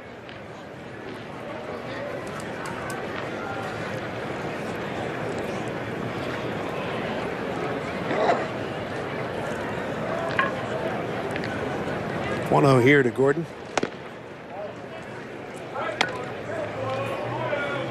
Gordon a single to center, ground out to short. We talked about it on the players that are missing from the Royals, and Gordon, Cole Glover in left field. They have him playing center field this afternoon. Well, the former third baseman moved to left, now in center. Lorenzo Cain in Milwaukee, and Gerard Dyson played here with the Mariners last year. As far as I don't remember seeing it up to the minute. He hadn't signed with anybody. Still a good number of guys out there. A lot of them, yep.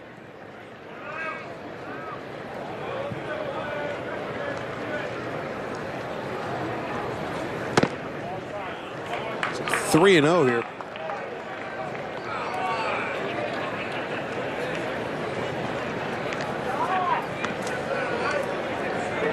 There's outfield of Miller, Gordon, and Andrioli. Seager, Segura, Cano, and Haig in the infield. And Mike Zunino behind the plate, and told that Dyson, I tried a couple of in the last week. Dyson signed with Arizona. Here comes Miller. Makes a play, and that'll do it. Kansas City on the board. Curtis Chris RBI for Mondesi makes it a 3-1 ball game.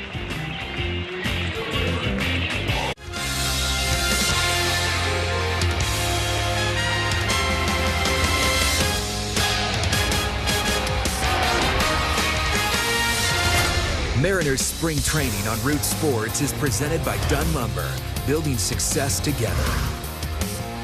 Welcome back. The Mariners put up 3 in the bottom of the 4th, and the Royals came back, chipped away, got 1. And that's where we sit right now, 3-1. Hi, everybody. Angie Mentink here, along with Bill Kruger.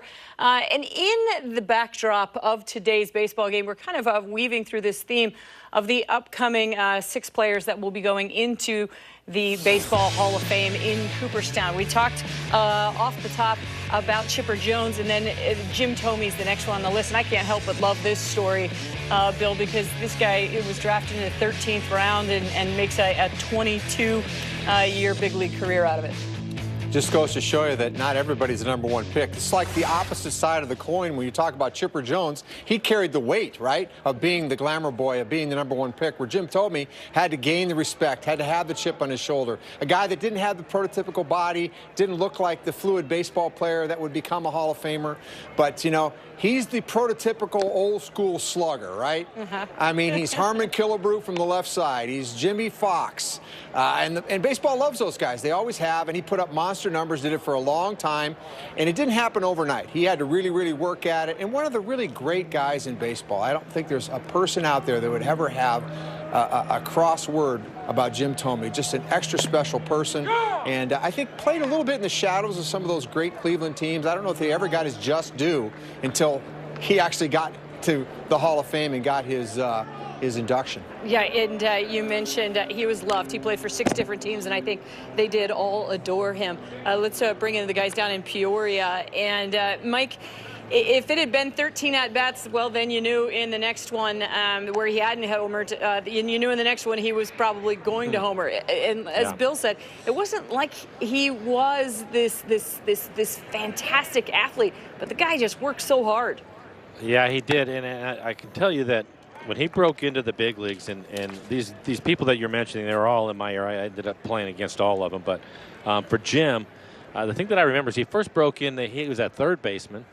And at that time, the Cleveland Indians were trying to build their club. You mentioned they had a lot of great players, and eventually they would and do a lot of great things. And Jim was a big part of that. But he was one of the first ones on that club where at the end of the year, I remember him getting, I think it was a 3, 4, 5-year contract.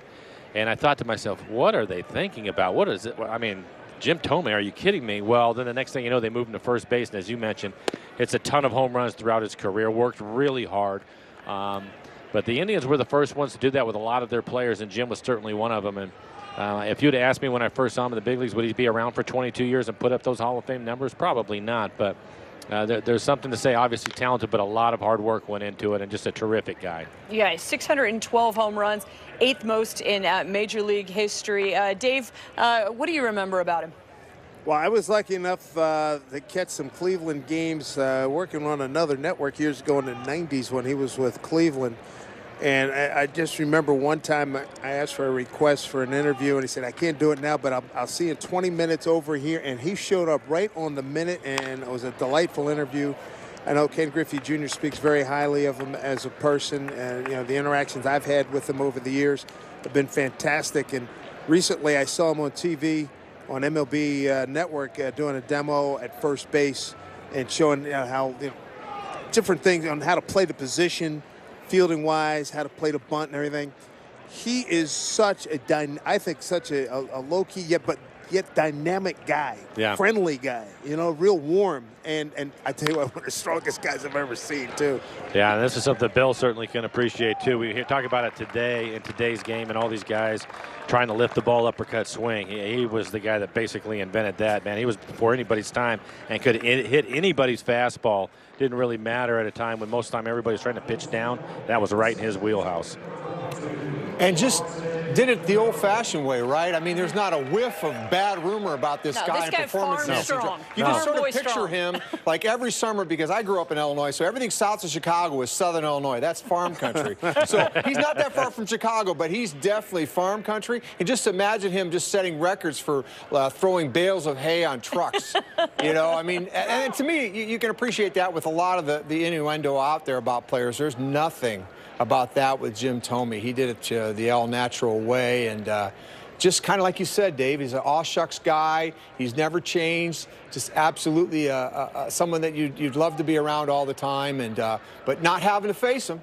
No. Not liking that. I faced him a little bit, not liking it, not wanting it, even left on left. So, yeah, Jim Thome, great story, and what an honor for him. I was mentioning that he homers every 13 and change at bat. So he's at 13.76. Only Giancarlo Stanton, Barry Bonds, Babe Ruth, and Mark McGwire homered in every fewer at-bats than him. How about that? 8 guys over 600. He's one of them.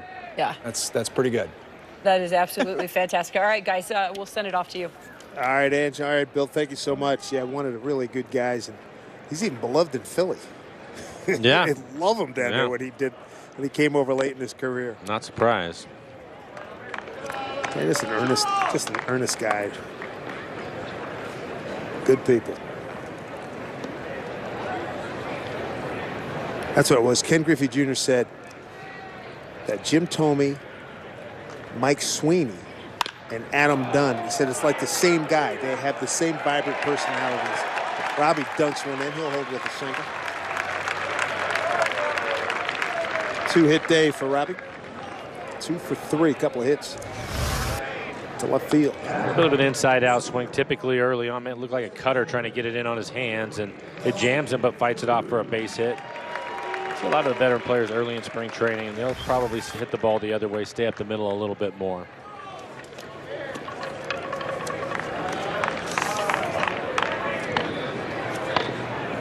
Brings up Nelson Cruz. Pop out, walk and run scored. What do you say, Mike? Time for a little boomstick action. I'll be curious to see for Nelson. Again, these guys are just starting to play. They didn't play the first few games. Gets it down to third. There's 1, and there is 2. And that'll do it for the Mariners in the 5th. No runs are hit, no errors, nobody left. 5 complete here, 3-1 Mariners.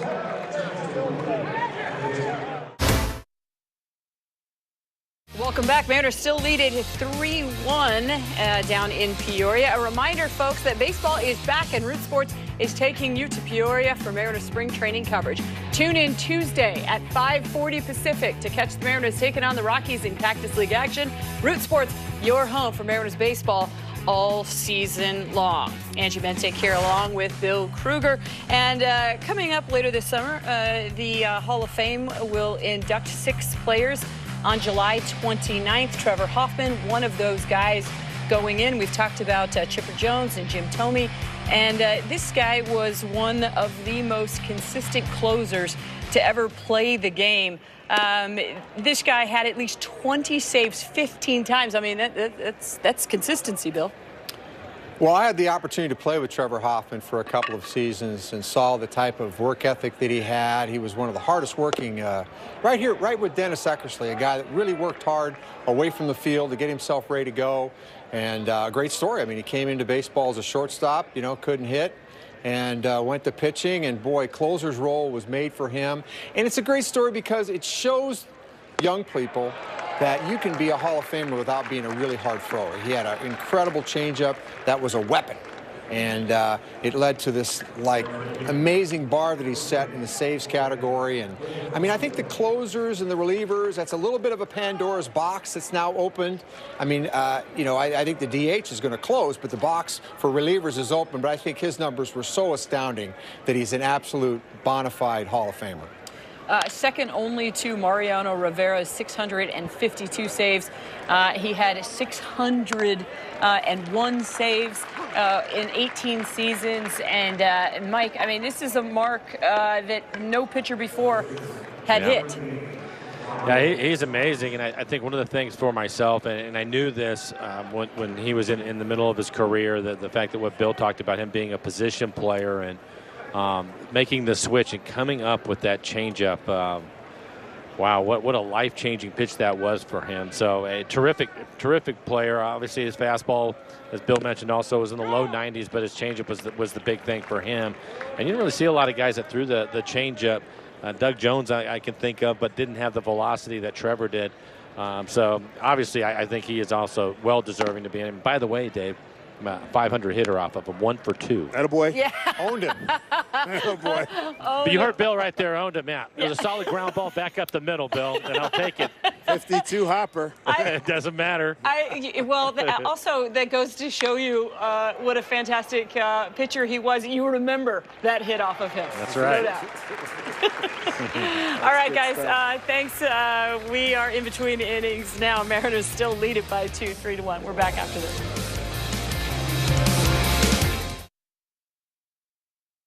As we go to the home 6th here in Peoria, Arizona, enjoy more Mariners baseball for less. New this year, 25 BECU value games on select Sundays, weeknights, and holidays. Save big with main or club seats for $30 or select bleacher or view seats for only $15. For a full lineup of games, visit mariners.com/value. Bottom of the 6th inning.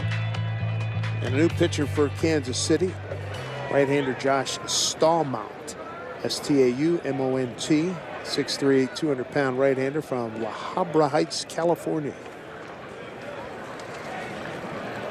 On AA and AAA last year, Royals organization, 25 starts, 6-12 record, a 5.56 ERA. Kyle, 1 for 2 this afternoon.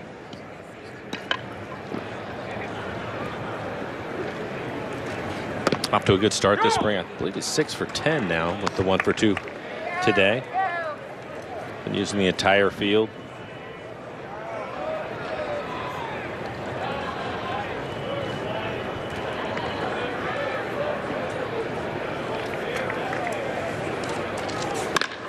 There you go. Another one. Again, going the opposite way. He's ready to start the season. Yep. Good start to this 6th inning for the Mariners. This copyrighted telecast is presented by authority of the Seattle Mariners. It may not be reproduced or retransmitted in any form. And the accounts and descriptions of this game may not be disseminated without the express written consent of the Seattle Mariners. Good to have you with us, everybody. Dave Sims, Mike Blowers, Root Sports crew. Chase DeYoung heating up. Pinch runner for Kyle. Chuck Taylor is going to run, number 88. Come on, he doesn't have any Converse on. Come on. What are you doing? He's holding out.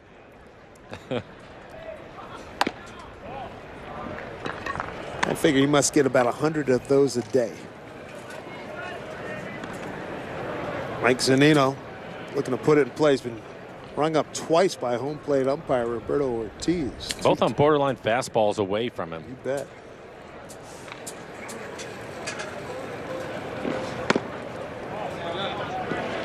Good count for Mike 2-0.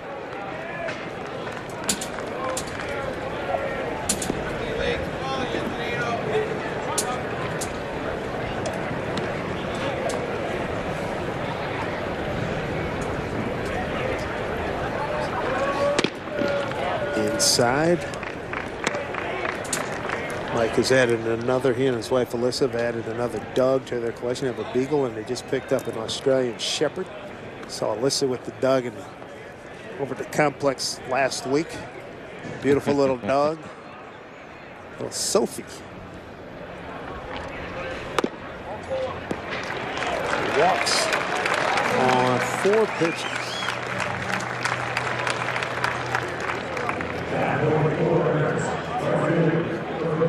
It's John Andrioli. Andrioli's first at bat today.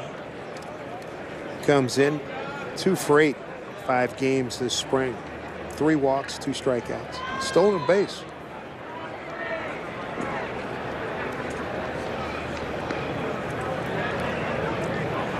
Two on, nobody out.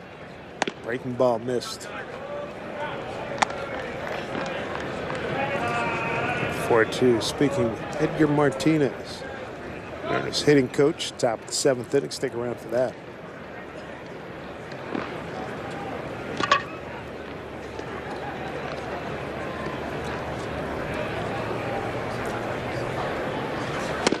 Swing and a miss, 1-1.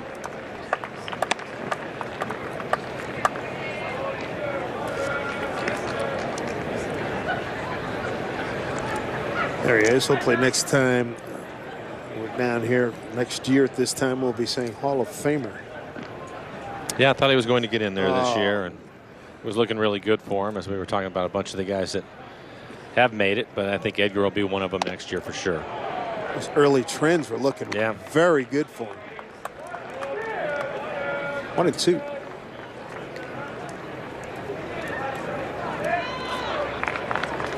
Andrioli hitting in the 7-hole, vacated by Kirk Neuenhuis, who struck out, drove in a run, scored a run. 1-2. Beat him with some heat there. 96 miles an hour. Good fastball. 1 away. Mike Ford's first at bat.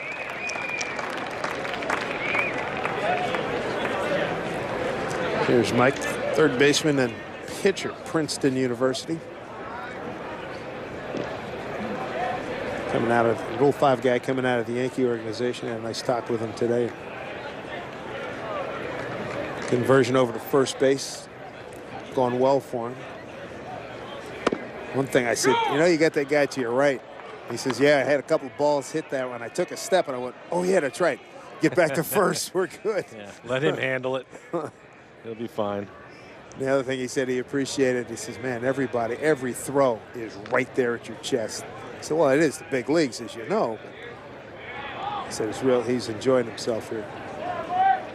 Yeah, if you're trying to learn first base, it's a pretty good infield to have around you.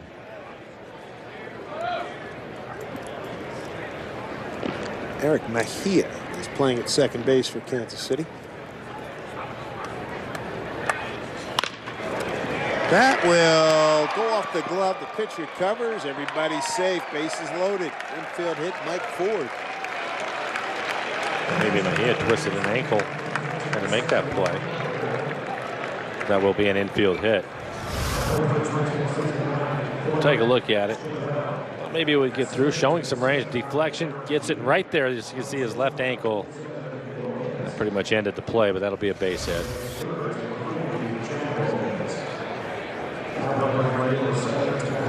lot of changes for Kansas City, as you might guess, this time of spring. Pretty much emptied, well, I wouldn't say emptied the bench, but they've certainly sprinkled it. That's a lot of bodies. Yeah, buddy. It's like a college football roster. The home team dresses 110 guys.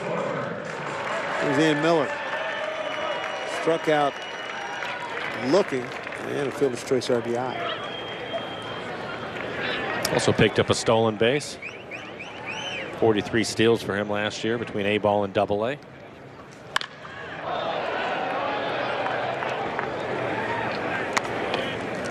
Mariners got 3 runs on 3 hits, bottom third of the order. Neuenhuis, Haig, and Miller drove in runs. Bidding for more here in the 6th with 1 out, bases loaded.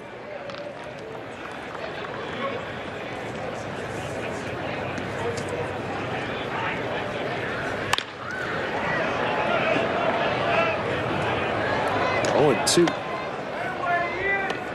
Outfield now. Drewers, Starling, and Collins. Infield, Schwindel, Lopez, and Mejia. Parker Morin is behind the plate. So Ned Yost giving a lot of his kids an opportunity here. And a comebacker. The old 1-2-3 double play, and they turn it. Mariners threaten, don't score. Still lead 3-1.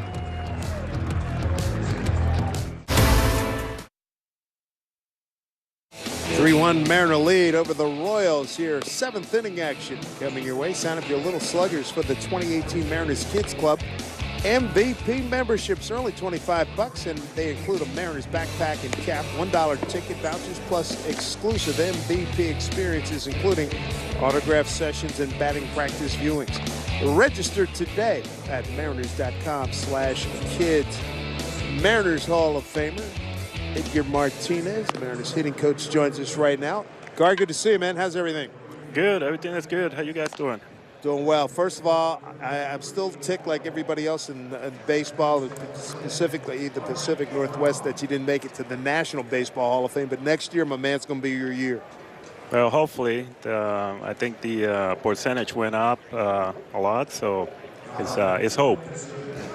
Well, we're all hoping, Gar, and I was really disappointed, as Dave was too. I really thought this year, especially when the percentage was as high as it was early on, that you were going to get in there. But like you said, I think that you'll go in next year. When this is going on, are you sitting there watching the entire time? How do you handle it?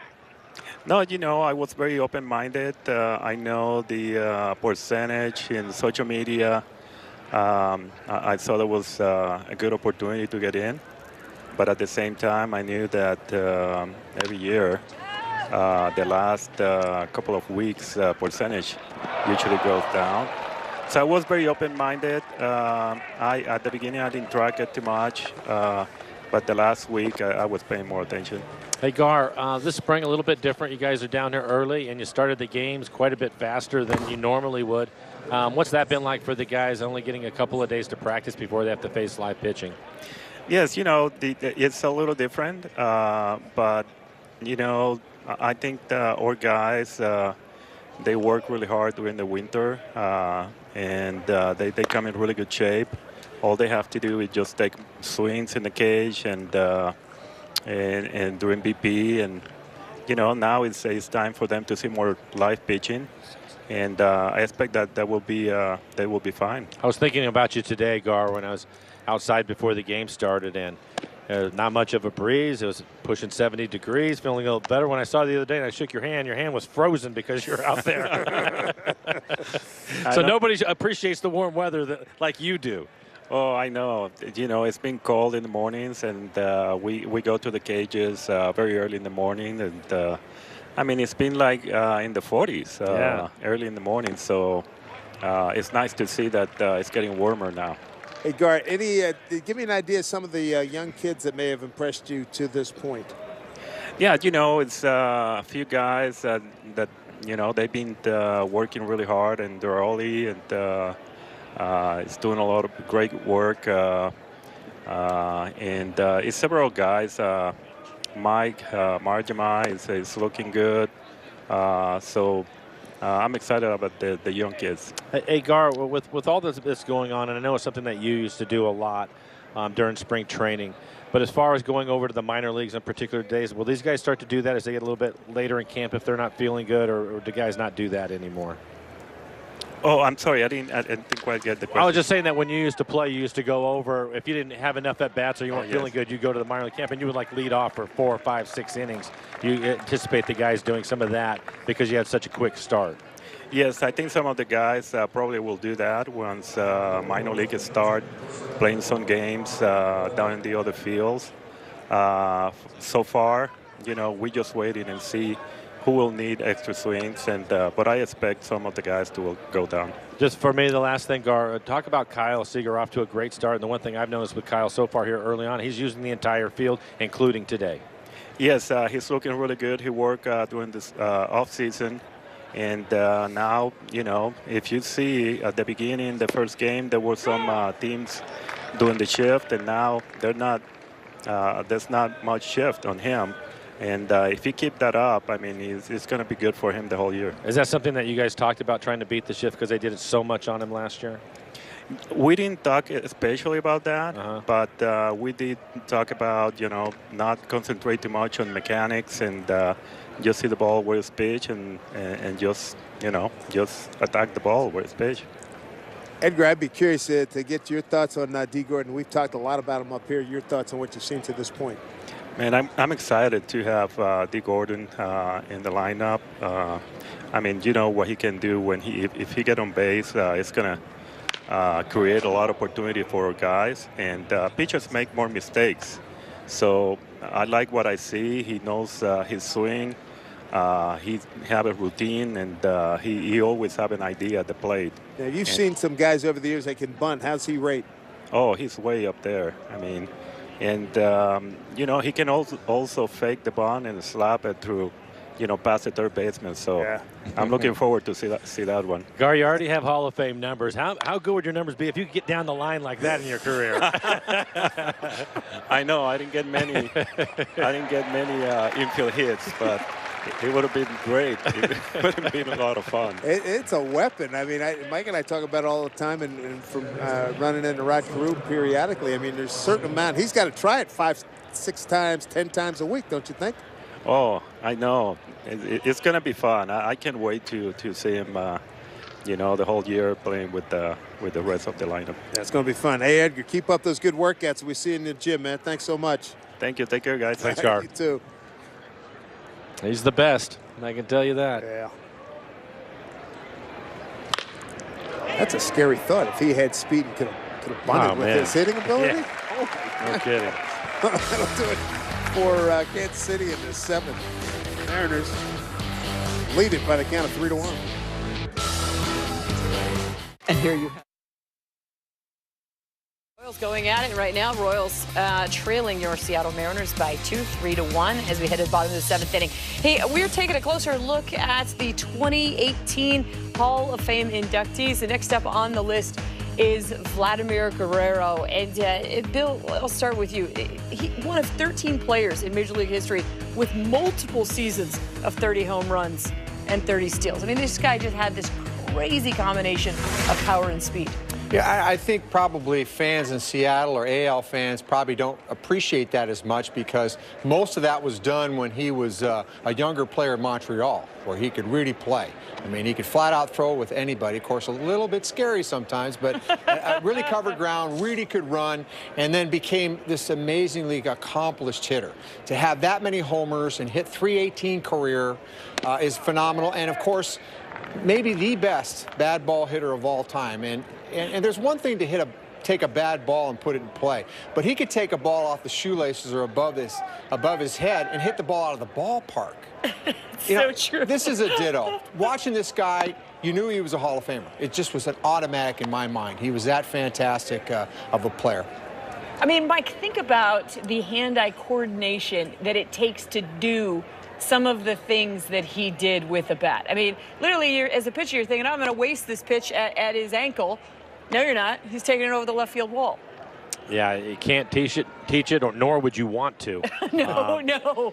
Yeah, I mean, obviously the Hall of Famer, but he was terrific in a hand-eye coordination. Like as Bill said, there aren't many like that. I was thinking about it myself, and close I come up to it, Bill, was Kirby Puckett, who was a terrific bad ball hitter too. But for Vlad, maybe even to a more extreme because of the power and even how much further he could expand. And Dave, you and I were talking about it. We saw a pitch that was bounced and then get a base hit off of that. And I tell you what, that thing got torched. It was a bullet. And the thing that jumps out at me about Guerrero, and we got to see him in the latter stage at the back, it looks like the back half of his career.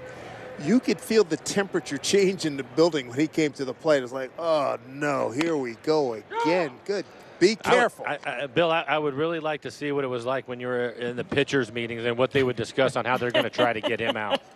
Let me know. Yeah, it would have been. I don't know how you expand the zone with him. So good luck with that. There just isn't. You know, if you're going to bounce it, it has to hit the grass. I honestly don't know. I think you're right. I mean, Puckett was a lot like that. I'm old enough, of course Dave is. Mike, you're not old enough to remember Manny Sanguillen, but he was a lot like that too. A guy that could hit 330, 340 and never saw a pitch he didn't like to hit. So, but you know, Mike, it's like we watch players, and you know when you see a Hall of Famer. Yeah. He just is. He just is a Hall of Famer. And the kind of damage and the presence he had in the lineup and his ability to deliver, and he just flat out stoned baseballs. Yeah, I think the one thing for me that when I saw him early on with Montreal, the only concerning thing for me is I was wondering how long his career was going to be because he would walk to home plate like Mickey Rivers. You know, his feet hurt, his knees hurt. No kidding. And then he would hit the ball 450 feet and steal a couple of bases. Just a terrific player, a lot of fun, exciting player, and one of the best throwing arms I've ever seen. We hadn't even touched on that. I mean, he would get the ball, and you hear the cliche all the time, but when I think about his arm, that's what I think of. It was like it was shot out of a cannon. I mean, because he even kind of lumbered through his throwing motion, and then all of a sudden he'd do this little slow kind of crow hop, and then like, boom. And, you know, right field is that premier position where you talk about great throwing arms. You talk about Dwight Evans. You talk about Mondesi, who came up today. You think about Roberto Clemente. We can go through the list. He's right there. He's in that top 10 guys as far as guys that could throw in right field. And let me add 3 other guys to the pantheon of bad ball hitters who were very successful. Roberto Clemente, Yogi Berra, and Smokey Burgess on the '60 Pirate Ball Club that won the World Series. But certainly nicely done, Dave. Smokey Burgess, very nice. I remember I got his card every year, and we used to see the Pirates every year in Philly. Absolutely. Oh, that's good stuff. Hey, don't forget. Remember, Ichiro, he'd bounce it and pick it up as well.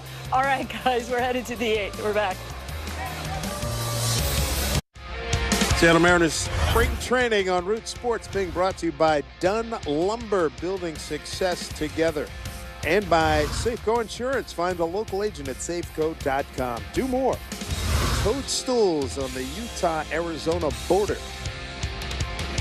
Remarkable beauty out here in Arizona. Breaking ball from Chase DeYoung. Frank Schwindel misses. Chase in his second inning of work.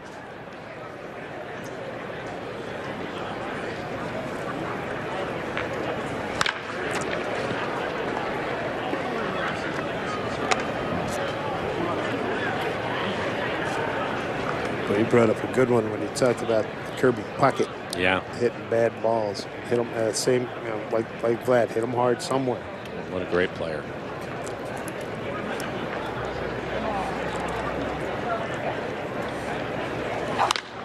And the thing that amazes me about all those guys that we mentioned, it's a lot of nerve to swing at those pitches, let alone square them up. You know, it's like that's some serious confidence. Baseball's back at Safeco Field beginning Thursday, March 29th with one of the biggest events of the year, opening night.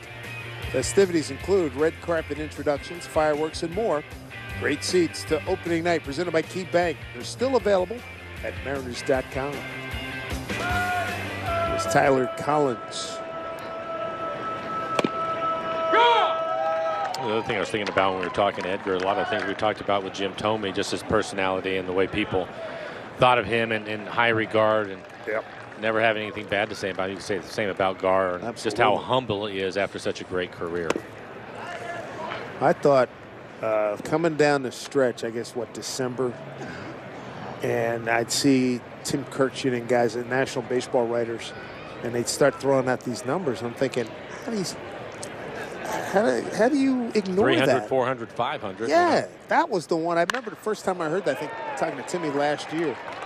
Base hit, yeah. Yeah. And he ran that one by me. Yeah, me too. Yeah. And I went, yo, I was unaware of that. Yeah. It's extraordinary. And then you hear arguments, guys come up with arguments. Well, he's a DH. Yeah, he wasn't flipping pancakes. He was part of the game. DH has been around for a long time. Come on. And there are a lot of guys that are in the Hall of Fame that are there because of their offensive numbers. So I just think that, you know, in today's game especially, Dave, his case gets stronger when you start to look at all the analytics that we look at now. It makes him even a better player. Totally agree. And that's, you know, with Felix having won the Cy that year when he didn't have the big win number, but the analytics were so overwhelming. I thought that would be in play here with Gar. Well, I think it's helped him, and hopefully that's the thing that's going to eventually push him over the top and get him into the Hall of Fame where he belongs. But, you know, like you and everybody else, I thought this was the year it was going to get over the top. I'm with you on that. Jorge Soler. 0 for 3, strikeout looking, foul out, and strikeout swinging.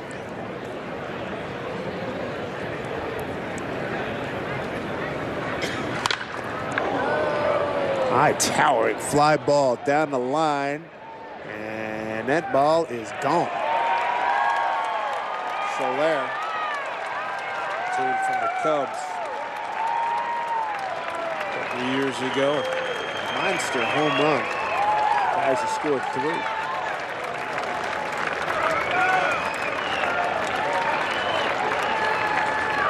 But he gets a height on that. Yeah, as high as he hit it, I thought it was going to be able to make the catch maybe on the warning track. But we'll take a look at the location of the pitch. They wanted that down and away, and he made a mistake with it. Left it middle end, belt high, towering fly ball, but had enough of it. Bubba Starling, his first at bat.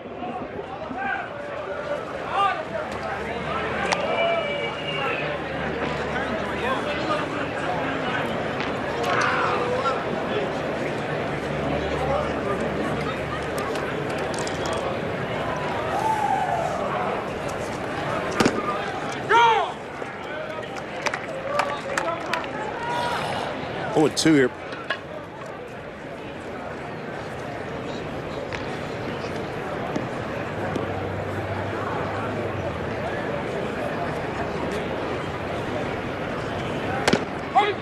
Get him with the breaking ball. Very snappy there. Yeah, well located on the outside corner.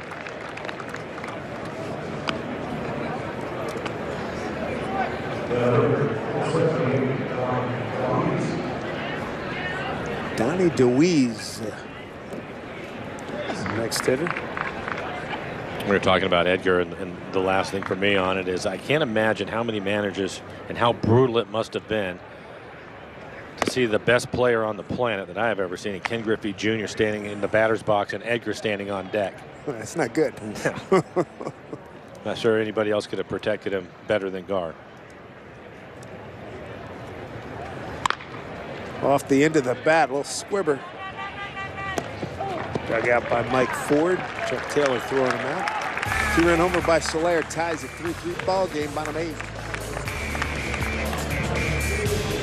Bill Kruger, and while the Mariners are very focused on playing this baseball game, we're just having a fun little conversation about the Hall of Fame, the inductions that'll happen later this summer, lamenting the fact that Edgar Martinez won't be going in this year, but next year we believe that that is going to happen, no doubt about it. So the next one on the list is Alan Trammell, and it's kind of interesting because you have a couple guys that you know, basically played their entire career with one team. We talked about Chipper Jones off the top, and here's another one with Alan Trammell. Another really great guy, a former teammate of mine. I got to play with him for a couple years. Both he and Lou Whitaker, the longtime double play combination of the Tigers, but kind of at the beginning of the great offensive shortstop. That really wasn't part of baseball until he and Ripken came along. Yeah, he doesn't have quite those laudie numbers, but at the shortstop position, 185 home runs, hit over 300 numerous times, was You go back in the mid 80s, the early 80s. I mean, he wasn't just a player out there. He just wasn't a nice offensive shortstop. He was a threat. He was a guy you had to be very concerned about in those great Tiger teams in the mid 80s. He was a great player. Plus, very fundamentally sound. You're going to have a lot of flashy shortstops. This guy made all the regular play every time. Yeah, and you knew when he took over as skipper of the Tigers back in 2002 that this guy, wasn't going to accept anything less than his players' best effort, Mike. Yeah, I don't think there's any question about it. The thing I think about is just what Bill was talking about when I was first breaking in and played against the Tigers for the first time. And obviously, as not just a player but a fan of the game, I obviously knew who Trammell and Whitaker were, and to watch those two go about their business. But I think the thing that surprised me the most is what Bill was talking about, and that is I saw him hit a home run against us, and I was shocked by it. And it looked like it was a pitch that maybe it was in off the plate, and I could not believe the way he turned on it and hit it out of the ballpark. I always respected the fact that he made every play that you would want to make, especially late in games. But offensively, he was a real threat. No, and he's not a big guy either. I mean, yes, he was an offensive shortstop, but he was old school in his makeup, his body. Yeah, I mean, he was really a shortstop. I'm not going to disparage Ripken because he played the position and it was an Iron Man and all that. But Ripken's really a third baseman that played shortstop. I mean, Trammell is a shortstop and had great offensive numbers at the position. And he was lightning on the inner half. You couldn't mess around with him. I mean, that great Tiger team, you had Parrish in there. You had Kurt Gibson. Those guys were pitchable. But Alan Trammell, he was a problem. Yeah, and both Alan Trammell and our next person, Jack Morris, were actually inducted into the Hall of Fame, not through the Baseball Writers Association of America, but actually through what used to be called the Veterans Committee. Now it's called the Modern Era Baseball Committee. And Jack Morris, Alan Trammell's longtime teammate, will go in with him. Again, just the eye test for me. I mean, I played against this guy when he was one of the best right-handers. You talked about Clemens, you talked about Morris. He took the ball, he pitched deep in games, he had 175 complete games. Of course, really won the 1991 World Series for the Twins, had some monster years. That ERA is a little high, but, it's about staying in games, and it's about pitching to win. And I think that's just, he represents all of that. All of us starting pitchers, I would refer to me in that way. Is that what we esteem to be? Mm-hmm. How deep in the game can we carry it? How can we keep the team in the game to win? And that's the way he pitched baseball. Dominant pitcher in my eye, deserving, probably long overdue. And I've heard him kind of talk about that. You look at the 254 wins, but you wonder in some days he stayed in longer probably than he should have, and maybe wouldn't have so many losses, and maybe could have been in a better position to get different wins or different ways, or wins in different ways. What do you remember, Mike, about him as a pitcher? Oh, and Bill will appreciate this, that crooked plate in Old Tiger Stadium. he could run it off that outside corner. To me, it looked like it was a foot outside, but for some reason they always called it a strike.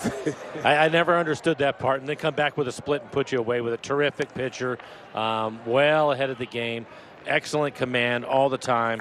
And then getting a chance to watch him in the postseason was phenomenal. I just remember all those different things. But as a young player trying to figure things out, I was a no contest for him. And it made me a better player just trying to think along with him and try to figure things out. But certainly deserving, has been for a while, I think. What do you guys think about the new Modern Baseball Era Committee? It started in December of 2017 to sort of take a closer look at the players like this. And I mean, obviously there was always the Veterans Committee, but now you got, this sort of different minds, different group, all take another look at it.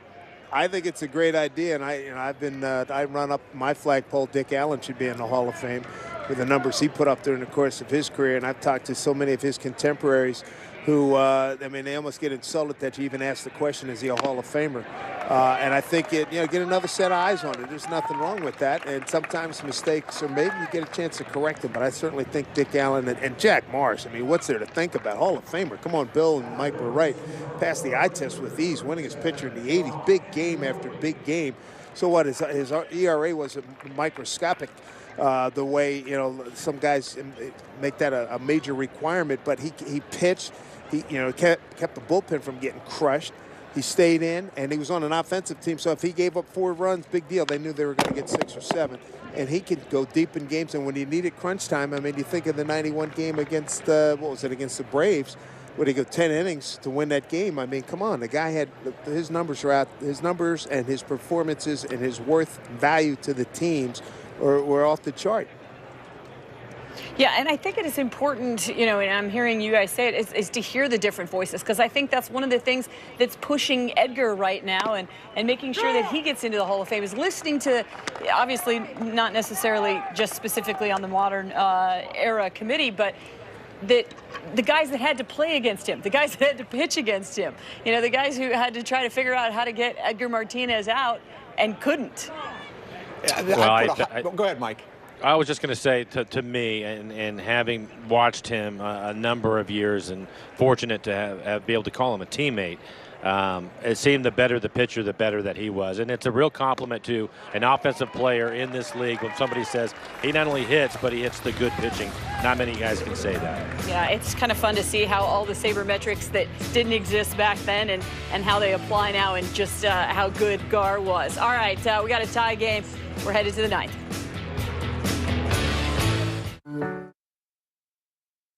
More and save. Discounted tickets are available for groups of 20 or more.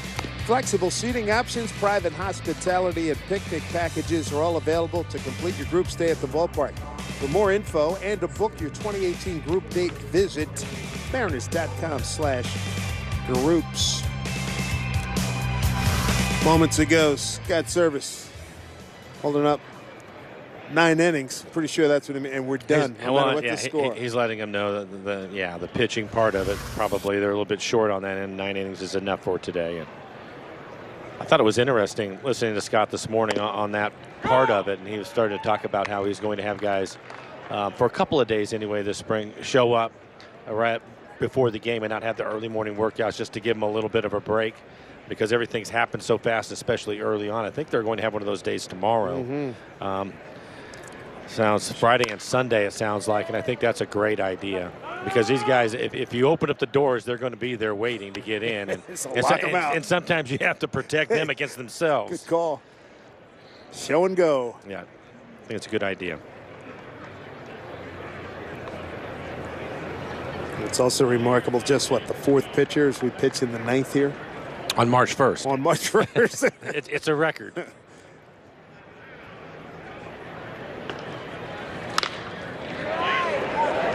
That's going to get down. Braden Bishop retrieves it, gets it back in. Base hit for Jack Lopez.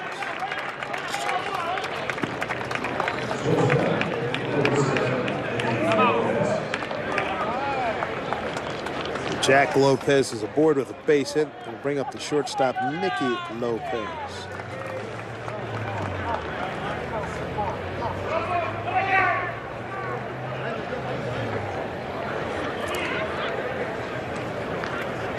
Chuck Taylor, third baseman for the Mariners, in on the grass. Shows bunt, and he gets it down. And Mike Ford makes the play. And Munoz cover.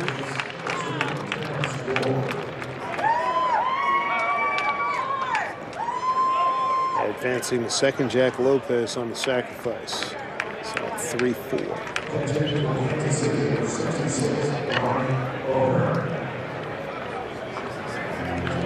Pinch hitter,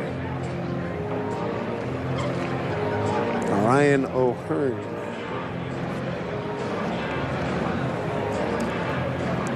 And my unofficial scoreboard, I've got 1 mound visit for the Mariners and 1 mound visit for Kansas City.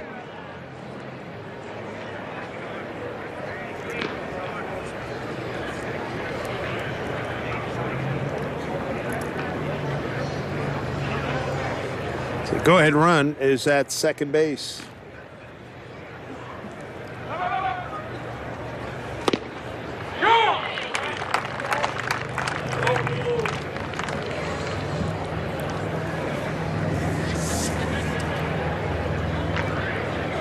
Bradford, second appearance, retired all 6 batters he faced against the Dodgers on the 25th of February.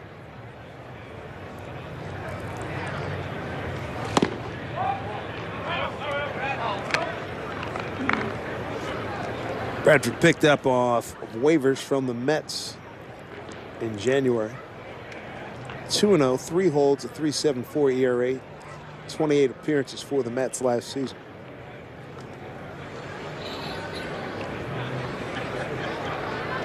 He's done well, or did well, against right-hand hitters, holding them to a .190 batting average. 1-1, 11 saves at AAA Las Vegas. He's out at the University of Central Florida, 35th round back in 2011.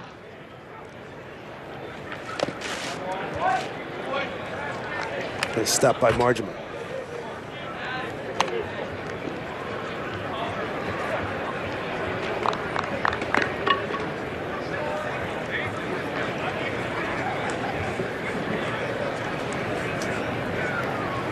Very pleasant day. Temperature 68 degrees now. 2-1 pitch. It's hit in the right field. Andrioli coming up and bobbled. Run's going to score. Kansas City's got a 4-3 lead. Ryan O'Hearn with an RBI single. And a sacrifice bunt pays off for Kansas City.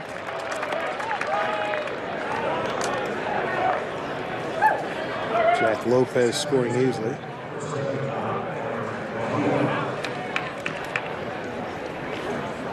It's going to bring up Eric Mejia.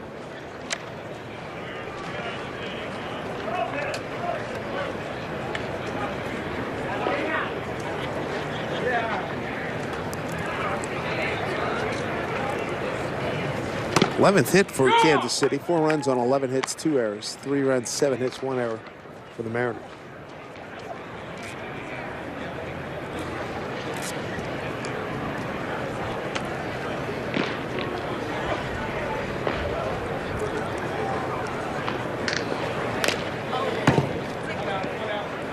Getting 0-2 now.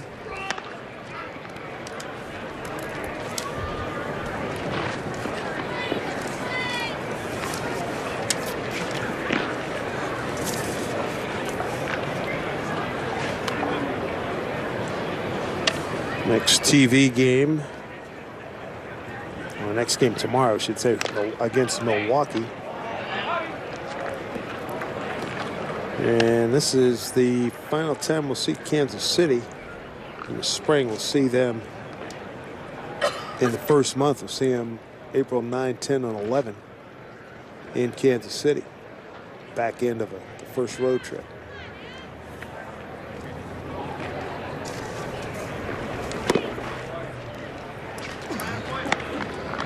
Ball and 2 strikes.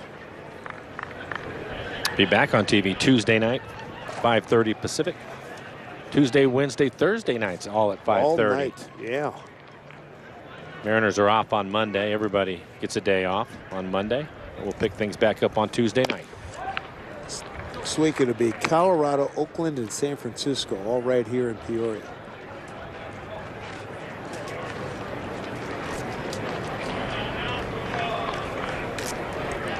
Matter of fact, next week back-to-back days with the Giants, a Thursday night game and then a Friday afternoon game. We'll see the Giants. Mariners do their season home opening opponent. And the double play is nicely turned by Chris Mariscal. That'll do it. Last stops here for the Mariners as Kansas City puts forward a run-up on the board to lead at 4-3. For the best in life.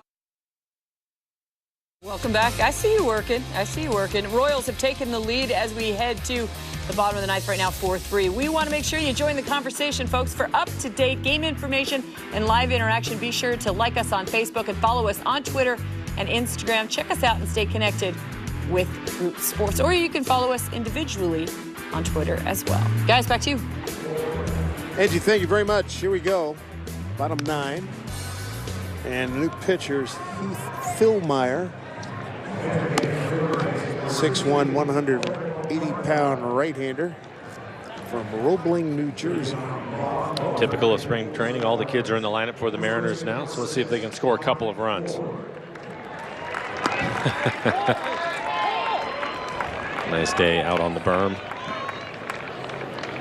Right around 70 degrees today.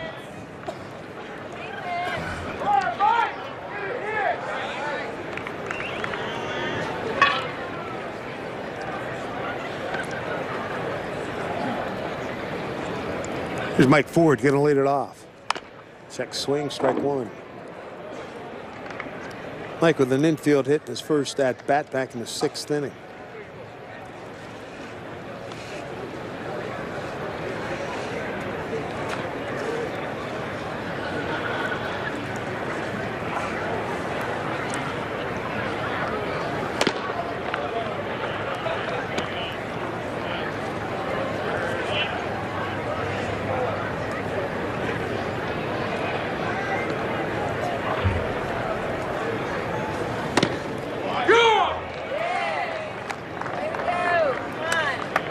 So 8-9-1 coming up here for the Mariners in the 9th inning.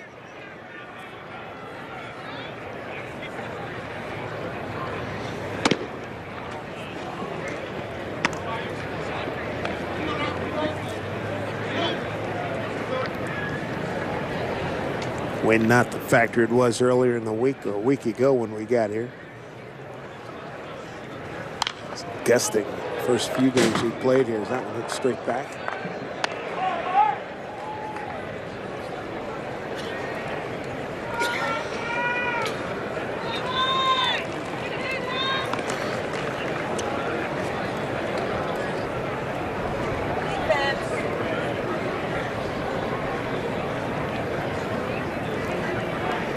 Playing straight up for Ford. Flip foul. Bill Meyer mixing it up, staying with his fastball at around 93. Mixing his changeup with it. That last changeup at 83 miles an hour. Phil Meyer coming over from Oakland in a trade January 29th.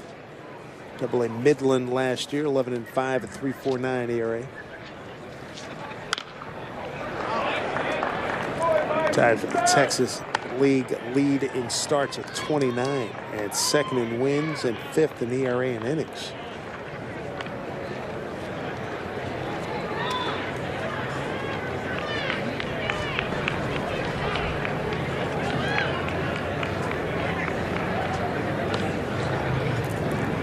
Two-two pitch. Full count.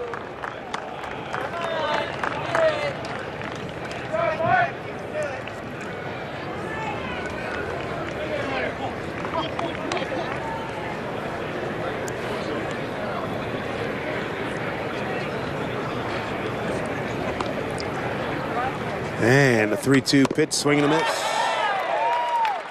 Gets him on the changeup. It's so difficult, especially early in camp. Everybody is trying to hit the fastball early on, and to recognize the changeup is difficult. That usually takes you, I don't know, a week to 10 days to start to pick that up. Especially in a 3-2 count, you figure you're going to get a fastball, but that wasn't the case.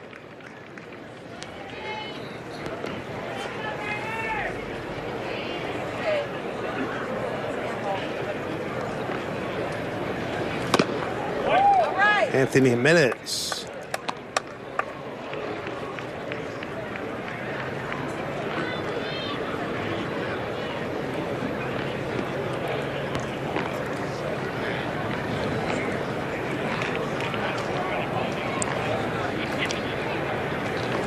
Breaking ball off the end of the bat.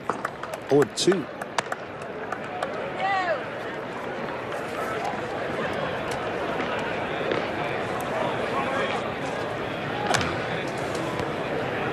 Part of the day for a veteran player who's dismissed after a couple 3 at-bats after about the 3rd inning. Guys usually go to their favorite restaurant, they go tee it up, or just go to the gym. What do they do? It depends. Most of them will all work out at some point, but some of them, if they're not happy with the way they're swinging, they may go in the cage or go in one of the backfields to hit some more.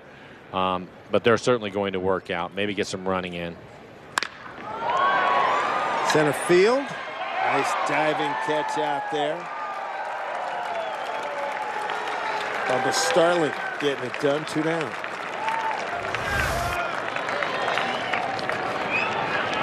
Good concentration. Looked like it was knuckling on him a little bit too. Right off the bat, pretty good break on it. See the ball slicing back towards him. Anytime you're diving straight in, that's a tougher play. So, well done.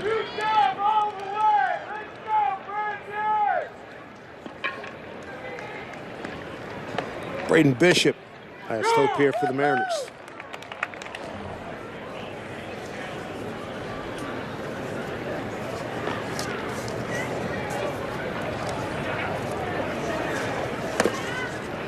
On one.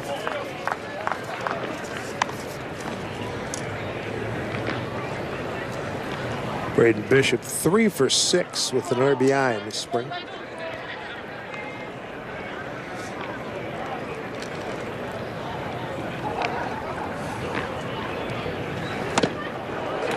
Ball at 2 strikes.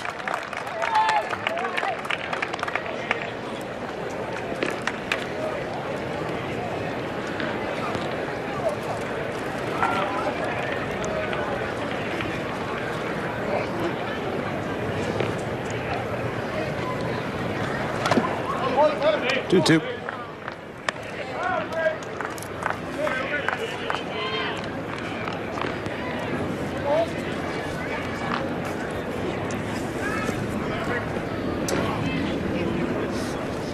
Heath Philmeyer trying to close it down here for Kansas City.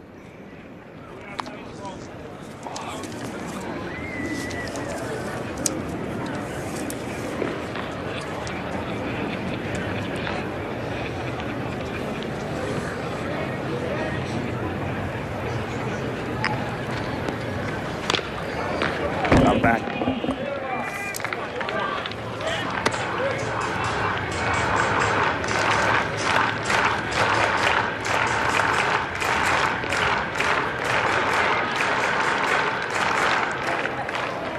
Four runs, 11 hits, 2 errors for KC. 3 runs, 7 hits, an error for the Mariners. 2-2.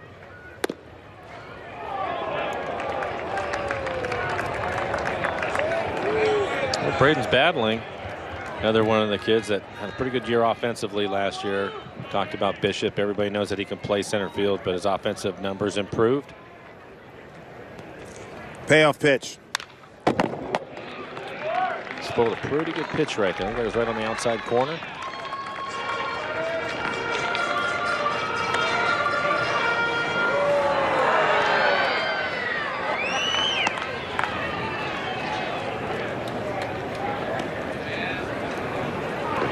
A lot of new faces, a lot of young kids. These guys are going to have to really battle in that American League Central against Cleveland and Minnesota. There's a 3-2 pitch. Lost it. Tying runs aboard.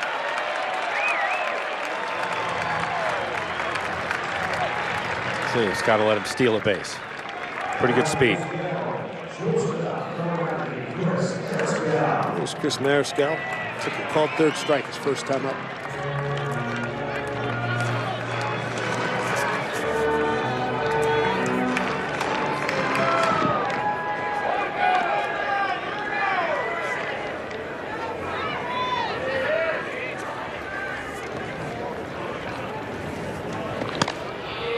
Pretty good lead. Mariscal 0 for 2 in the spring. Royals have a couple of relievers getting loose now, a lefty and a righty.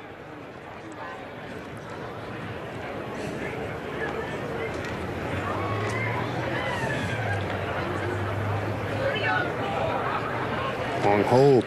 And strike. For Philmeyer, now 21 pitches in the inning, and early in spring training they'll be careful with the young pitchers.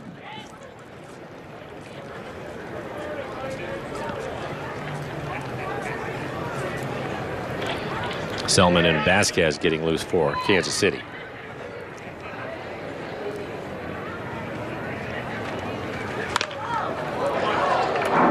Mariscal got a battle here, 0-2.